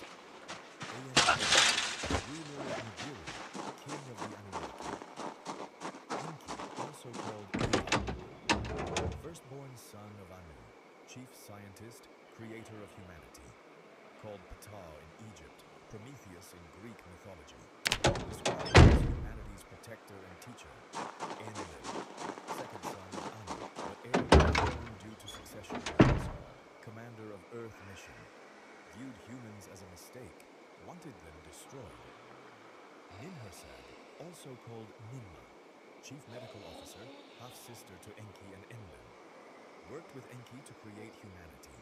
Called the Mother Goddess, Marduk, Enki's firstborn son, became chief god of Babylon. Sitchin believed he tried to seize control of Earth. Inanna, also called Ishtar, granddaughter of Enlil, goddess of love and war, described as ambitious and manipulative. The tablets describe their conflicts, their love affairs, their power struggles. These weren't abstract deities. They were characters in a complex political drama. And according to Sitchin, the tablets describe how humanity multiplied under the Anunnaki's control. Saw an opportunity. The Anunnaki's home planet, Nibiru, was approaching Earth on its 3,600-year orbit. Its gravitational pull would destabilize Earth's ice caps, causing a massive flood. Enlil made the Anunnaki Council swear an oath. They would not wrong humanity. The flood would wipe the slate clean. But Enki, having grown fond of his creation, couldn't let them all die. The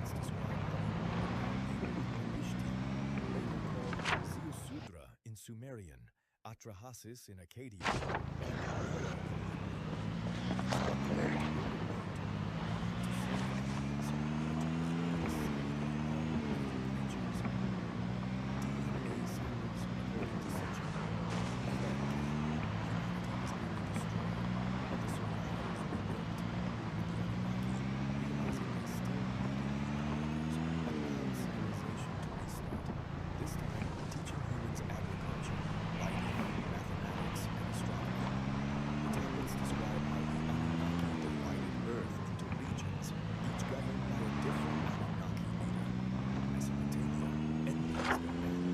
Egypt, Enki's domain. Indus Valley, Inanna's domain. This, Sitchin argued, explained the sudden appearance of multiple advanced civilizations around 3500 BCE. But the story doesn't end with the flood. Sitchin believed the tablets described one final catastrophe around 2024 BCE. Conflict between Enkis and his descendants escalated into full war. And according to Sitchin's interpretation of the era epic, nuclear weapons were deployed. He pointed to archaeological evidence, layers of radioactive ash at Mohenjo-Daro, vitrified stones melted and re-hardened at ancient sites, the sudden collapse of Sumerian civilization around 2000 BCE. The tablets describe evil winds carrying poison, cities being overturned, lands becoming salted and uninhabitable. After this catastrophe, Sitchin argued, the Anunnaki largely withdrew from direct human contact, though he believed they continued to influence humanity from behind the scenes. Now, that's Sitchin's theory in full. It's comprehensive, it's detailed, it connects thousands of ancient texts into a single narrative. And mainstream archaeology absolutely rejects it. The question is, why? If Sitchin's theory explains so much, why don't archaeologists and linguists accept it? Let's hear the other side.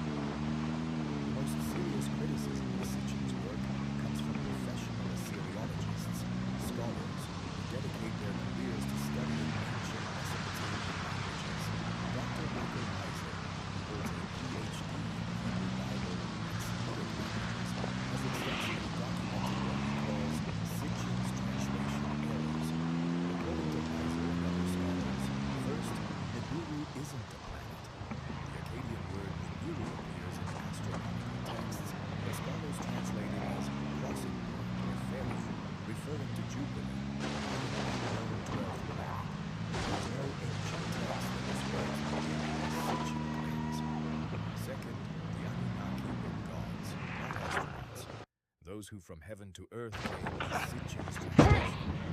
Ancient translations read it as princely offspring, or offspring of Anu, referring to children of the sky god, not literal space travelers. Third, the creation story isn't about genetics. The Atrahasis and Anu-Anish creation accounts use standard ancient Near-Eastern mythology language about gods forming babies from clay, similar to Egyptian, Greek, and other creation myths. Reading genetic engineering into these texts, scholars argue, is imposing modern concepts onto ancient allegory.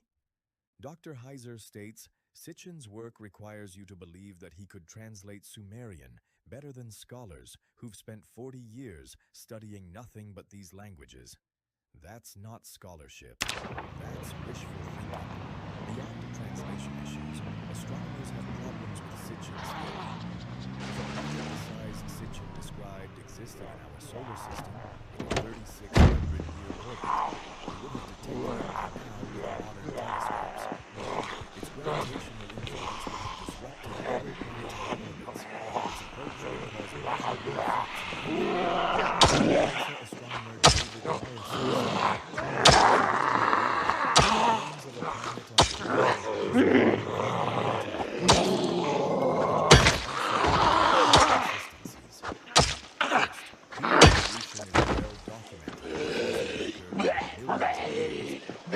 sudden genetic intervention around 450,000 years ago.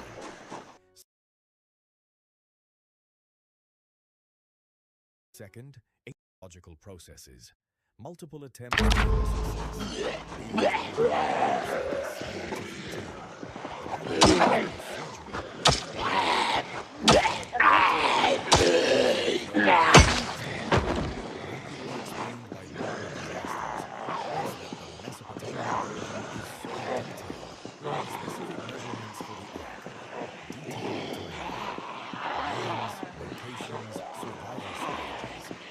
geological evidence does support a massive flood in Mesopotamia around 2900 BCE, just not a global one. Dr. Irving Finkel, curator of the British Museum, said of the flood tablets, "These aren't simple myths. They contain technical information that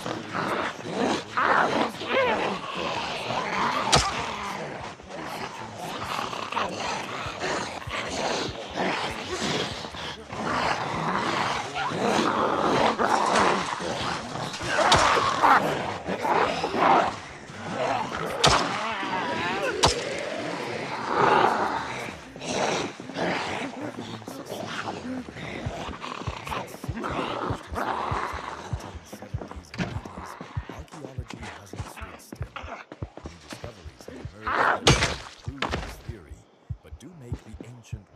was stranger than we thought. 1994, southeastern Turkey. German archaeologist Klaus Schmidt discovers something that shouldn't exist.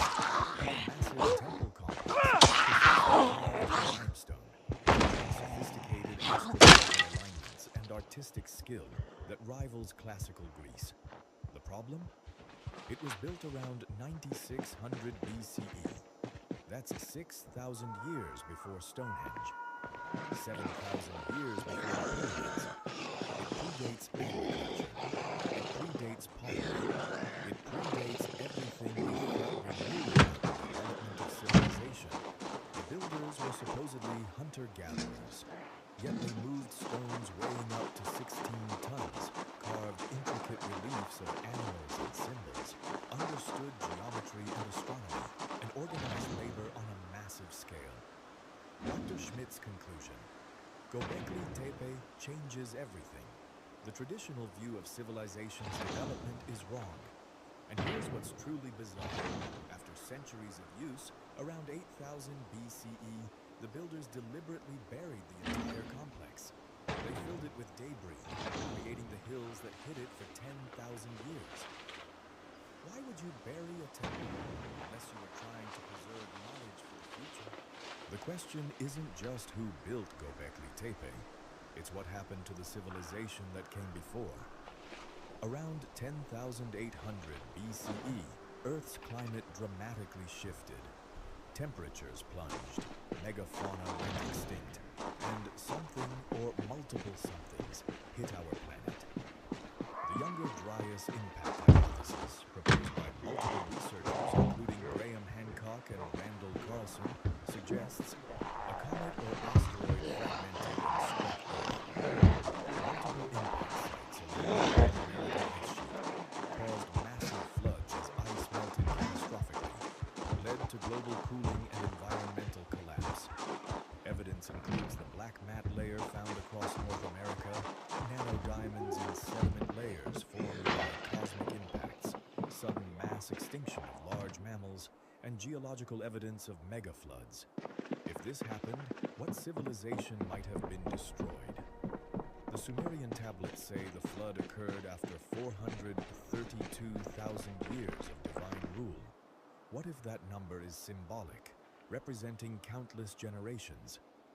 What if the pre-flood world the Sumerians remembered wasn't about Anunnaki, but about an advanced human civilization that was destroyed around 10,800 BCE? This brings us to an alternative interpretation, one that accepts the mystery without invoking extraterrestrials. Researchers like Graham Hancock argue, what if there was an advanced civilization in the Ice Age, one that was destroyed by the Younger Dryas catastrophe? Survivors of this civilization could have spread to primitive hunter-gatherer societies, taught them agriculture, astronomy, mathematics, and been remembered as gods due to their advanced knowledge. And this would explain Göbekli Tepe's sophistication, similar megalithic architecture worldwide in Egypt, Peru, Easter Island, advanced astronomical knowledge in ancient cultures, and flood myths in every civilization. The Anunnaki wouldn't be aliens. They'd be survivors of humanity's first advanced civilization. But there's one more piece of strange evidence.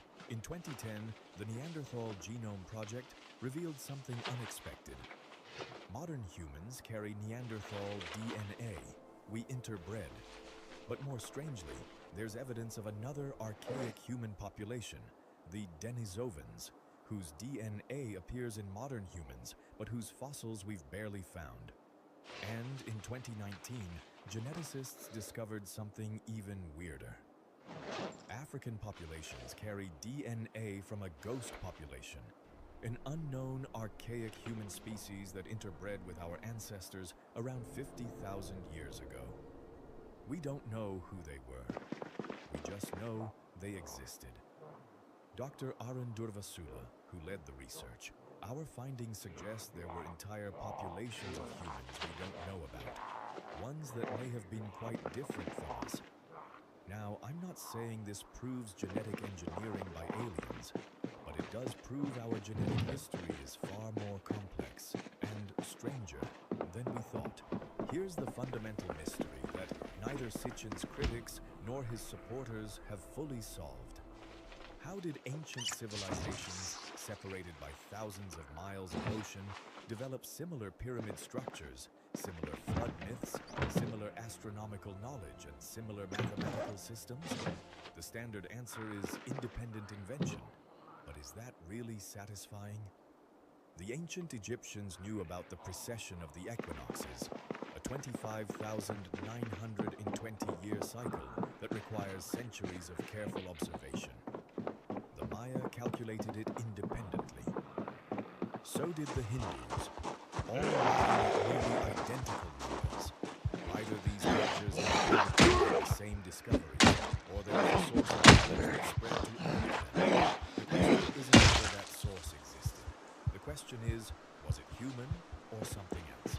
So after examining all the evidence, Sitchin's theories, academic criticisms, and new discoveries, where does that leave us? Let's consider three possible explanations for the Anunnaki mystery. Possibility number one: pure mythology. In mainstream view, the Anunnaki were never real beings. They were anthropomorphic representations of natural forces and social structures.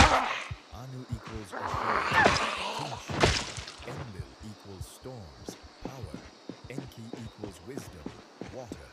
The creation myths weren't about genetics. They were about explaining human origins in a pre-scientific world.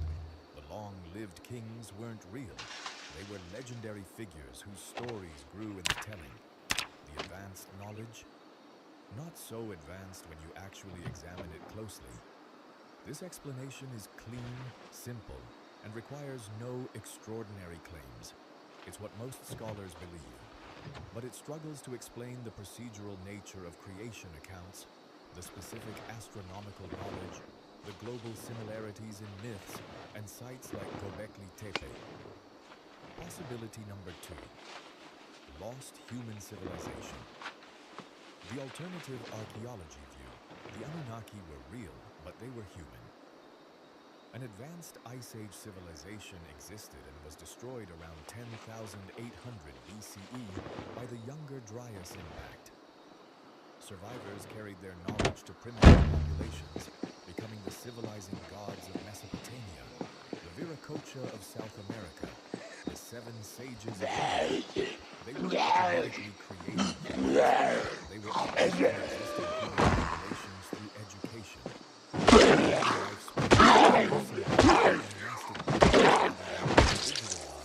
Or lost in translation over millennia.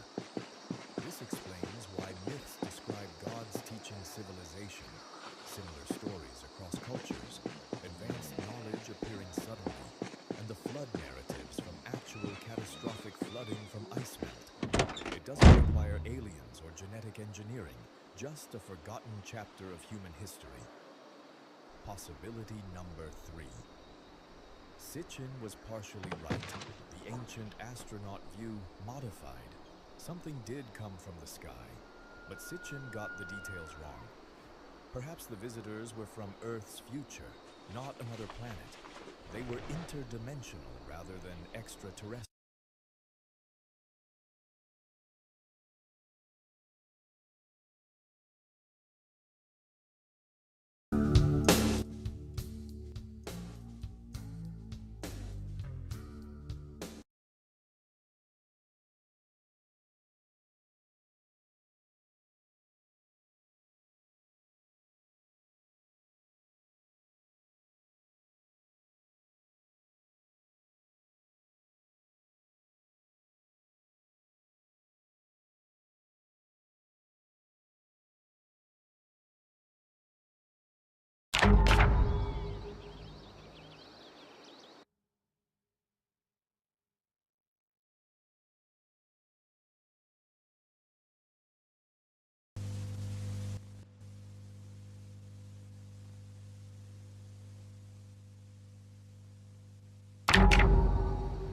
Can we begin our look at the South African case by perhaps first going back in time?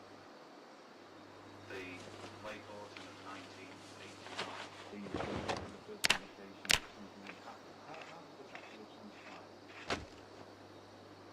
Initially, I received a letter from South Africa which intimated that there was a UFO in South Africa on the 7th of May 1989. It went into the smaller group of John Babbitt, who was very, very good at communication. I was told that he was the best information from it.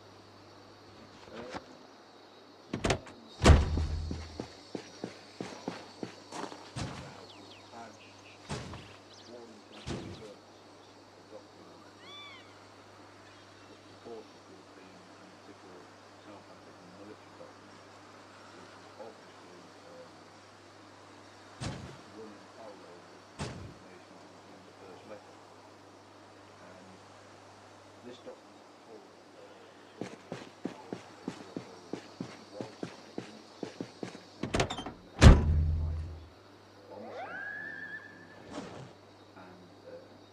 in consequence of this confrontation, one of the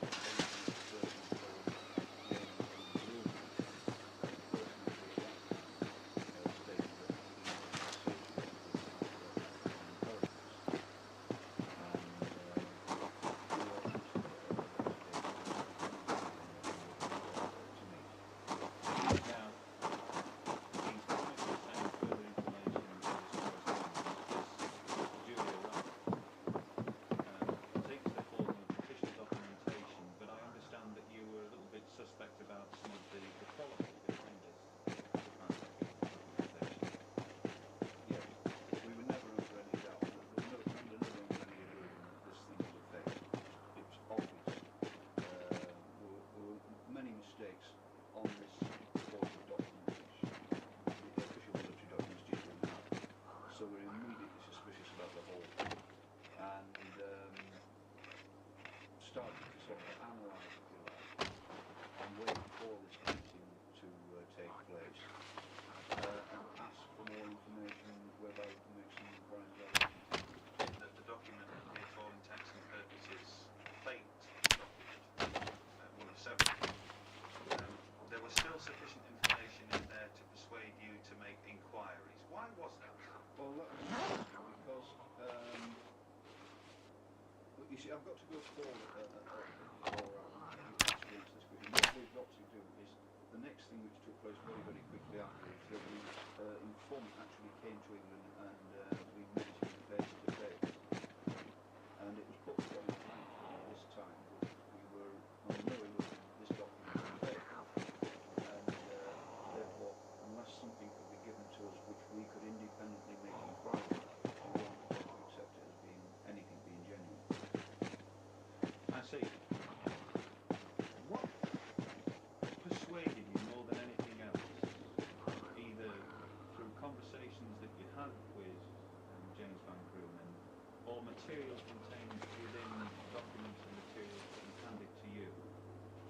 seem to be really tangible, viable to some of the so-called claims that he was trying to get across.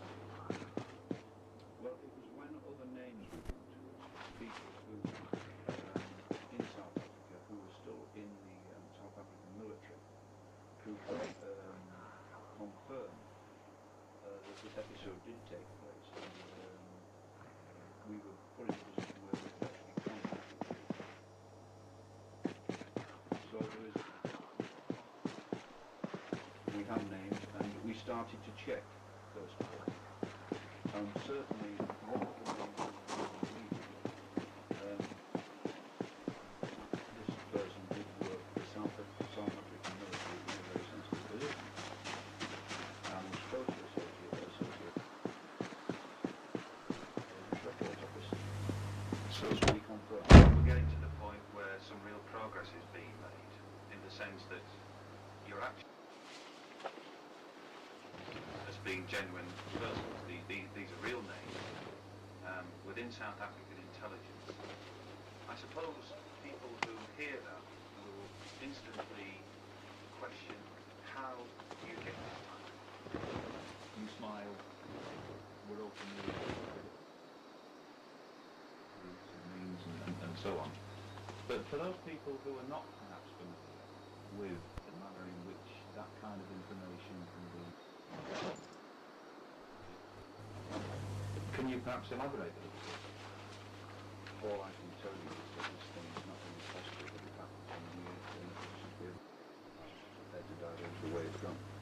Unfortunately, the only way we can make great progress in this year is to make open these inquiries, the highly sensitive direction. And if we have all the good work over, and once we do this, the whole thing will be lost. And so we've got to benefit this ultimately.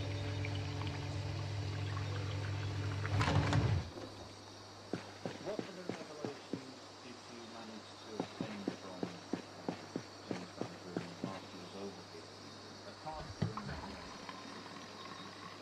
all of these places, we started to check out certain individuals, as I said before, found that they were actually working in these sensitive areas.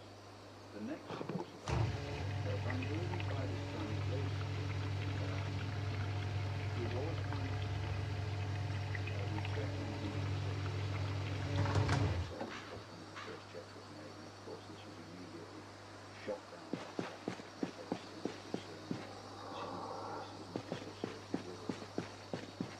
but then we made contact with certainly the first person who was in the South African intelligence, and this man was very, very shocked when we contacted him and told him that we were aware of this news and that we had been told about this South Africa. Would you say that he was pretty certain that that colleague could have been James Van Groen, or might have been somebody else? Did you actually tell him that he knew straight away? That was obviously something new. No. That's the whole point. Yeah, he knew as much as we know, and that was what made him very, very interesting, because he was very, very upset with the fact that we were contacted to start with, and that the relations business had actually leaked out. And as far as he was concerned, it was a betrayal of confidential information which he had actually spoken to Van Groen about.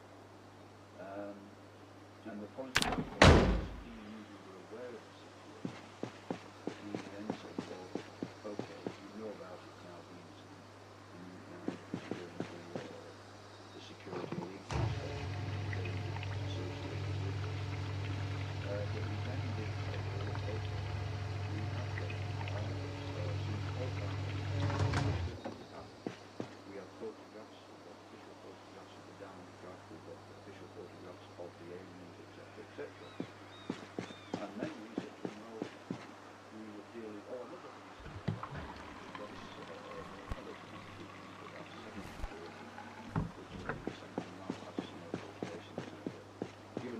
questions to the South African authorities on how to proceed this particular case, how you deal with this. He then said that he would be prepared, was in a position and would be prepared to copy the telex messages, photographs, and all documents taken to the craft. But for him to do this, he said he would be placing himself at great risk.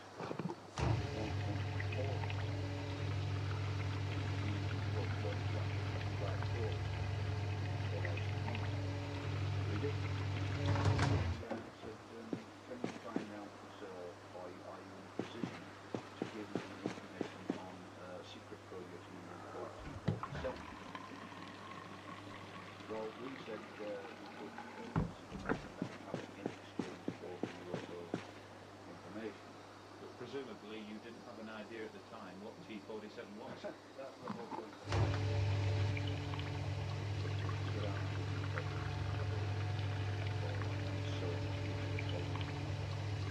Whether that is on one way or the other, going to get the truth of this thing, and we will take whatever course of action is necessary. And as far as we're concerned, that is necessary in those circumstances. So that's what happened. He says, yes, we can get to you for information of the fact. But the stipulation we made, of course, was that we would need that all the documents and the photographs in our hand before we do certain information. We must see these first.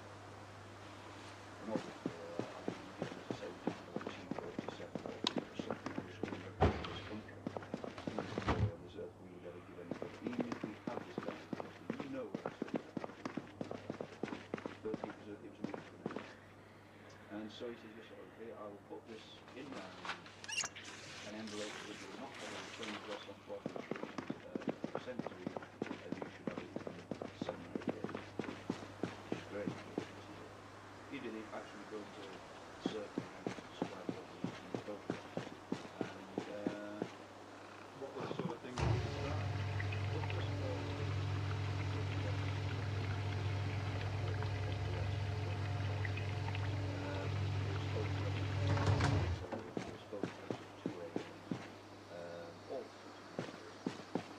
How did he actually sound to you when he was describing it? Was it sort of matter of fact, or was he talking in excited terms? No, he's not. No question about that at all. It was as if he did actually mention at the time, so I've never seen the first crash we've had. So this is this is the current one. There has been other crashes, and that's the way he was talking. Talking extraordinary. This is what I couldn't find. He's talking almost the norm. Nevertheless, one of the things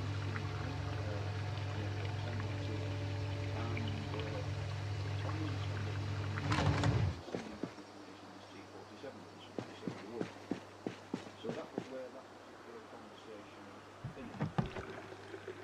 Now, I think this was probably the time when we made our biggest mistake. Obviously, we were trying to turn around amongst the information we had in our hands, there was information certain people from America who had actually flown out to South Africa as a team to assist the South African in the recovery of the craft. And when I say recovery, I mean the craft had already been to the South African Air Force Base. The South Africans, in view of the being live alien creatures on board, were not didn't know quite how to handle it. So what happened? 2 C-5 Galaxy aircraft did come out from Patterson Air Force Base, carrying a team of people who were obviously very well conversant in dealing with this kind of situation. And we had none of some of the team that came out. And so what we decided to do was check some of these names to make sure these gentlemen got the names all good. And the first one directly after this space, once again, we got directly, not through the television, but directly into the Office of Special Investigations and asked for a name of Mr. Army officer.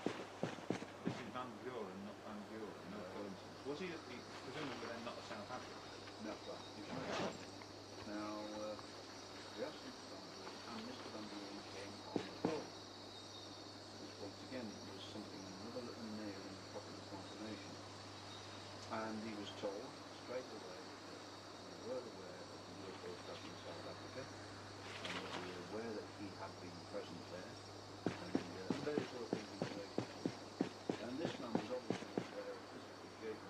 No question about that, because of his manner, his attitude, and everything else. His first reply to it was, "Where did you get this information?" He said this twice. "Where did you get this information?" And he was told that he had sources associated with South Africa that was giving this information. And I said, "So that's something very interesting." He never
contact who we'd phoned in South Africa about the photographs and everything else.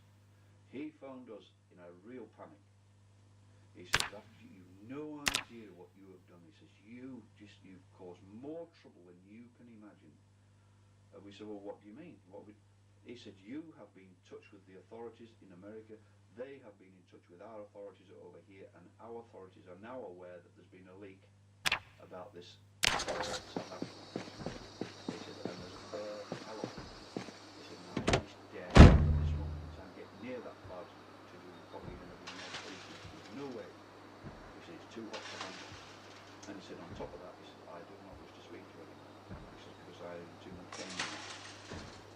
And this one was really having, he was frightened. So at the end of that conversation,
and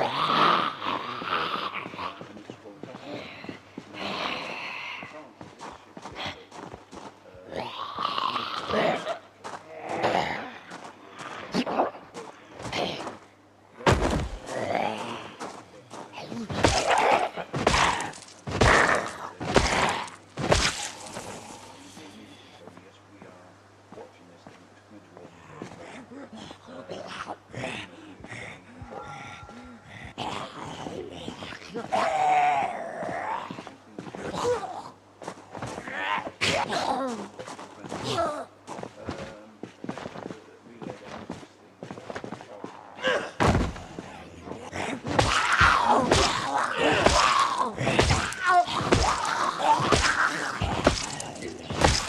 because of the speed that the object was travelling, it wasn't possible to get behind and chase it. It was a case of intercepting it on its trajectory as it came towards them. The two fighters went up towards them and intercept course with this UFO.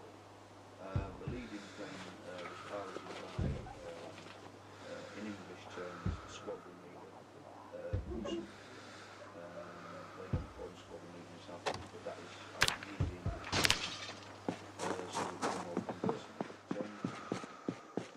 Closed on the object closed on the aircraft, and they gave various challenges. Once again, they did not receive any response. Now, one of the aircraft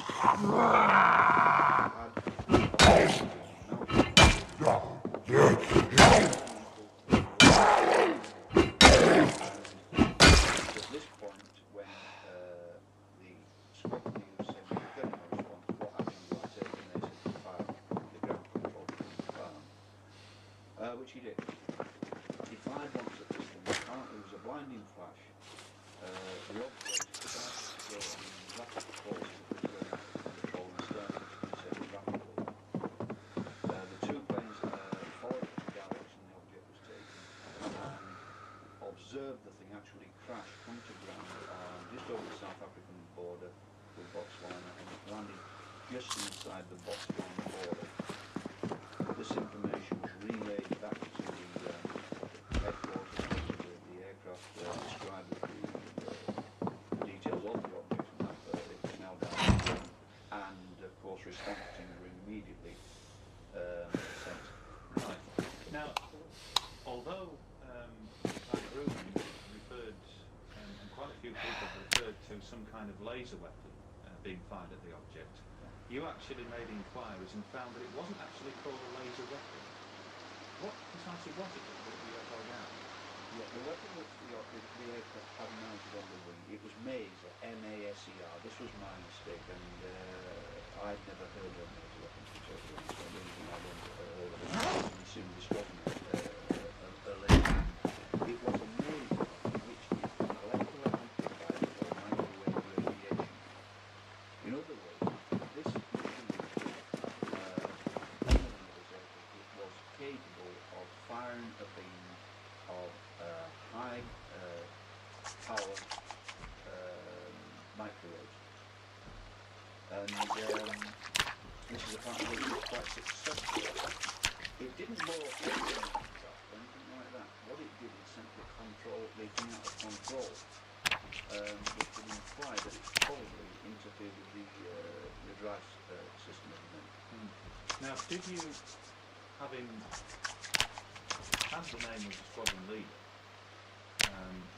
who fired at this UFO, did you make any efforts to contact this person to find out if he existed and to know whether or not this part of the case was true or not? Yes, we did. Once again, they're obviously out there, so if you want to get to the truth, there are certain courses of action you have to take at certain times. The thing was, what we did, we contacted the Air Force Base. We actually, first of all, had to make sure that we could locate this squadron. Once again, we had to find out where the City squadron. And what we did is we got in touch with the South African intelligence brigade and told them, this is absolutely true, that we had, person speaking, had been in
So,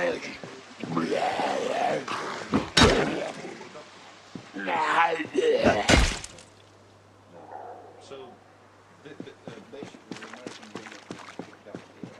right. And at first the Scotland said, who did you say was speaking, sir?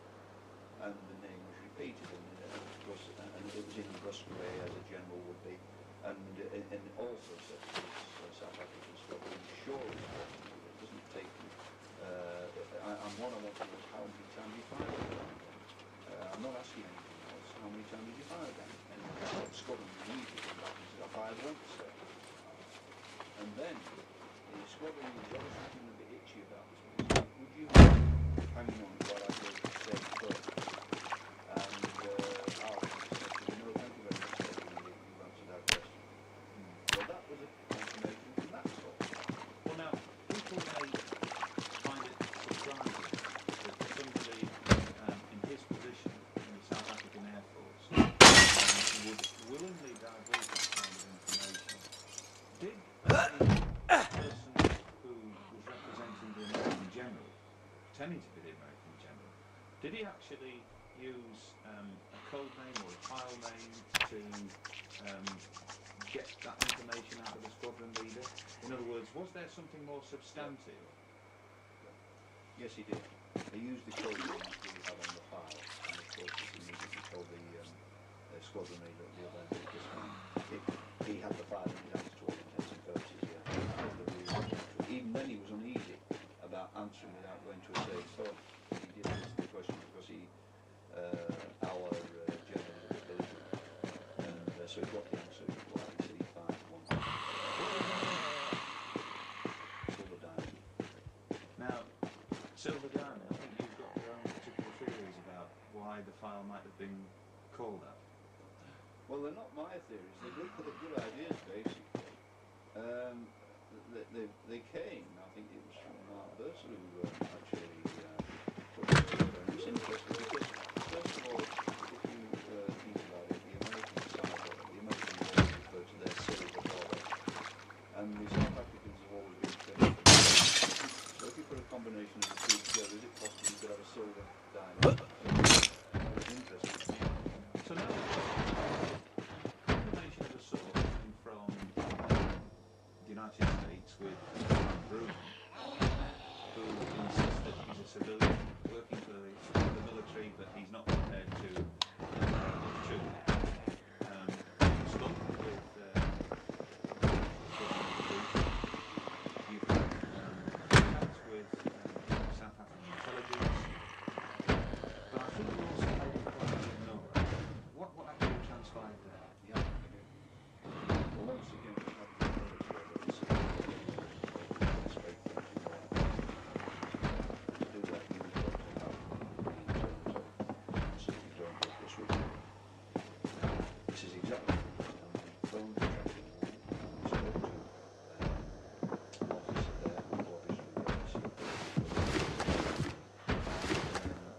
told him interested in the work which had descended in South Africa or over South Africa or thereabouts on the date in question. The officer of the other side immediately assumed, because we were on an internal telephone, or something that's actually associated with the military, something like, yeah, would you just hold on, I'll just check my computers here. And actually did the clicking of the keys and this and that. And then sometime after a short time later he came back and says, yes, an object did come down over South Africa from South African on the day in the general area of the South. So it's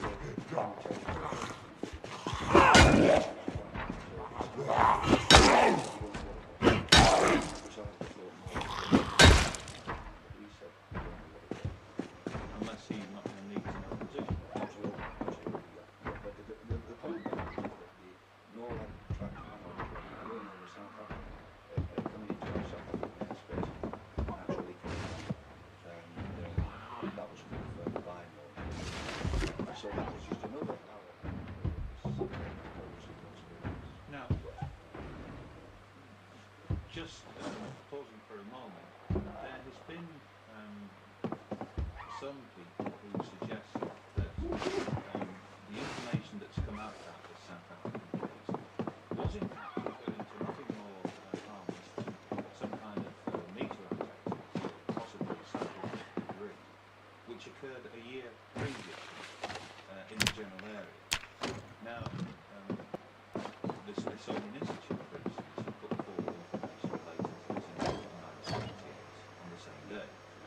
But did Nora at any time suggest to you, whilst you were in communication with them, that they were referring to an incident that happened a year ago, or they were definitely referring to an incident that happened just once? They were absolutely certain that this was the date and time of the journey. Not much of the year before. They were talking about the date of the journey, 17th of 1989. No question about this at all. Then, once again, like everything else, was the thing that whole really wasn't interesting. And unusual elements came into the thing which we tend to put down to say disinformation or whatever you want to call it. Certainly from the staff, which were right, which it could cause all sorts of problems from. And when we were getting reports from South Africa. Was this while James was on this service centre? Yes. There was a call received at 2 o'clock in the morning from the South African Embassy, demanding to speak to Van Brunen, and Van Brunen was put on the telephone, and he was physically flattened. When he came up that phone, he was physically flattened. No doubt about that at all. Then another call came through the same early hours of the same morning to the South African Embassy in South Africa. This no question told what the region. He didn't request to speak to me. He demanded that he be brought to the phone. I demand to speak to Van Brunen. Van Brunen was linked to that phone.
friend who told the Harry this had actually had sight of this, having been shown to him by his friend. So once again, we have this thing about the 90k document. Now, who was this friend? No comment. But I think it would be fair to say that Middle East intelligence services have parts to play. Would that be fair to say? Okay. Now, we've spoken about this public for the first time. We're in September, the South African case is very hot. They decided to practice in Germany for a major UFO world conference. And they are decided to see after the time after and we seem to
seem to recall that there were some rather shady characters.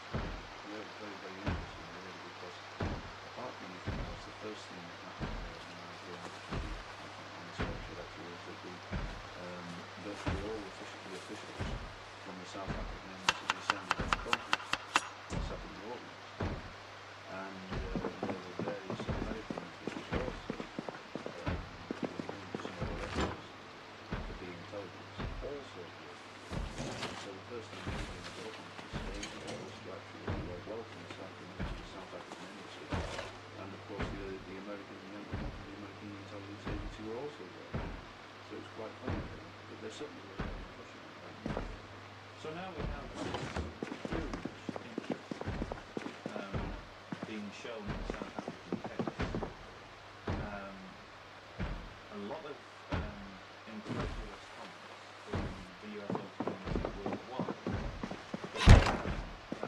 Presumably anything like the knowledge that you and your colleagues are working on this lockdown.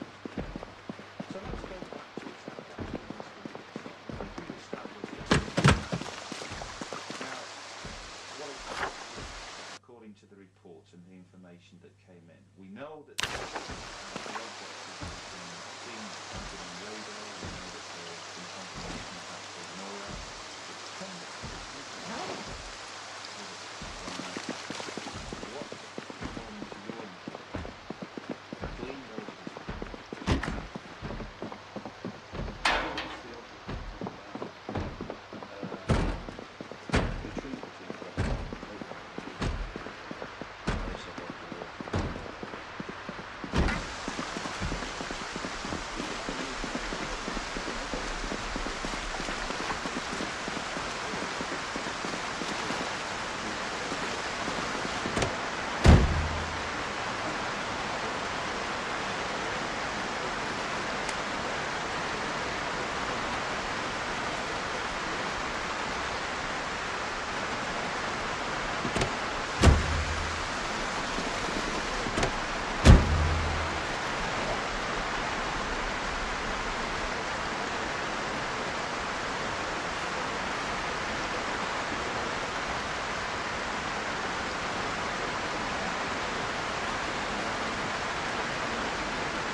Question is, how long was it before the Americans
the fingers and the toes were red.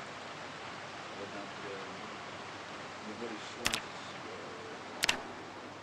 nose, if you like, very, very hardly noticeable, and just a slit for the mouth, and no ears. That was basically the description. Would you say that that is a common grey in terms of that description? Yes, indeed, but it is an interesting fact, is this, and this is something which has only developed very, very recently. It took a long time after the event, that the two Arab people turned up in London, the hotel several people, 3 or 4 months ago, and they actually had some photos in possession of a landed UFO that landed in the desert, and aliens stood outside the UFO, and these aliens were absolutely identical to the ones described in the South African case. I'm only mentioning this because of this. They were absolutely identical to the ones mentioned in South Africa, but they are the ones that we normally refer to as the Greys.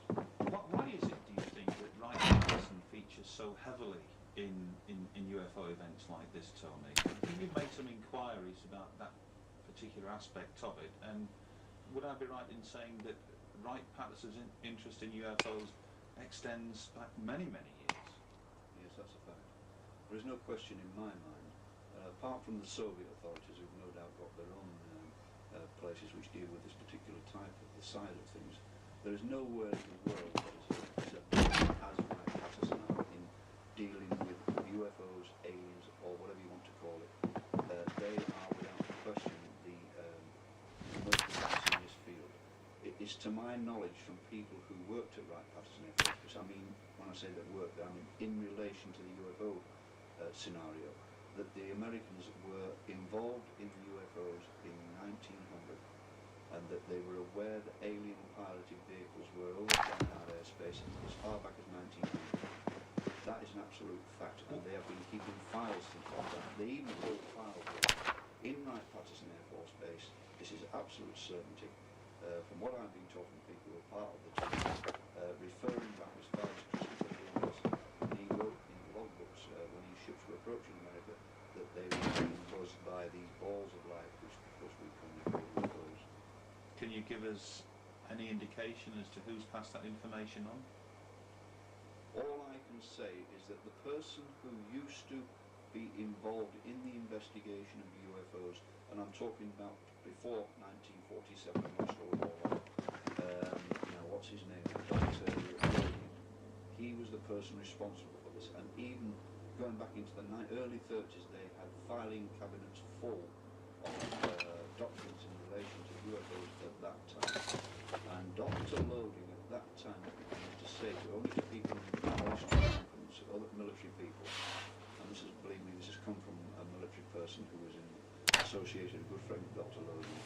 Dr. Loading always used to say, it's a damn good job that these things are not hostile, because they are so technologically advanced as we wouldn't stand a chance if they were hostile fighters. And that is at that time. Do we know from sources what happened thereafter, after this UFO vehicle and its occupants arrived at Wright-Patterson Air Force Base? Have we got further down the chain?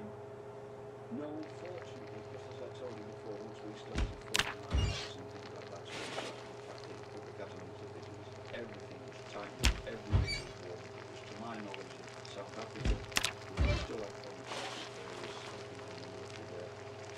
They contact us occasionally, so when we can get out of South Africa, they won't contact us from within South Africa, they try and move where we found them. And everybody in any position of responsibility in the South African military who would have known anything about this case was warned severely of the consequences of any more information leaking out. So they were certainly told this, no question about that at all. But from Wright-Patterson point of view, their security is so good over there that, as you said, this is an enormous base where they have very, very high security areas where only a select number of people know what is going on within those particular areas. They're past masters at this. They've had a lot of time to get this thing together. Now, you've spoken already about the enormous number of, for want of a better word, coincidences that have steadily built up this information over a period of months and now, of course, years. I understand understand there was an even stranger coincidence which took place at a meeting in London not all that long ago.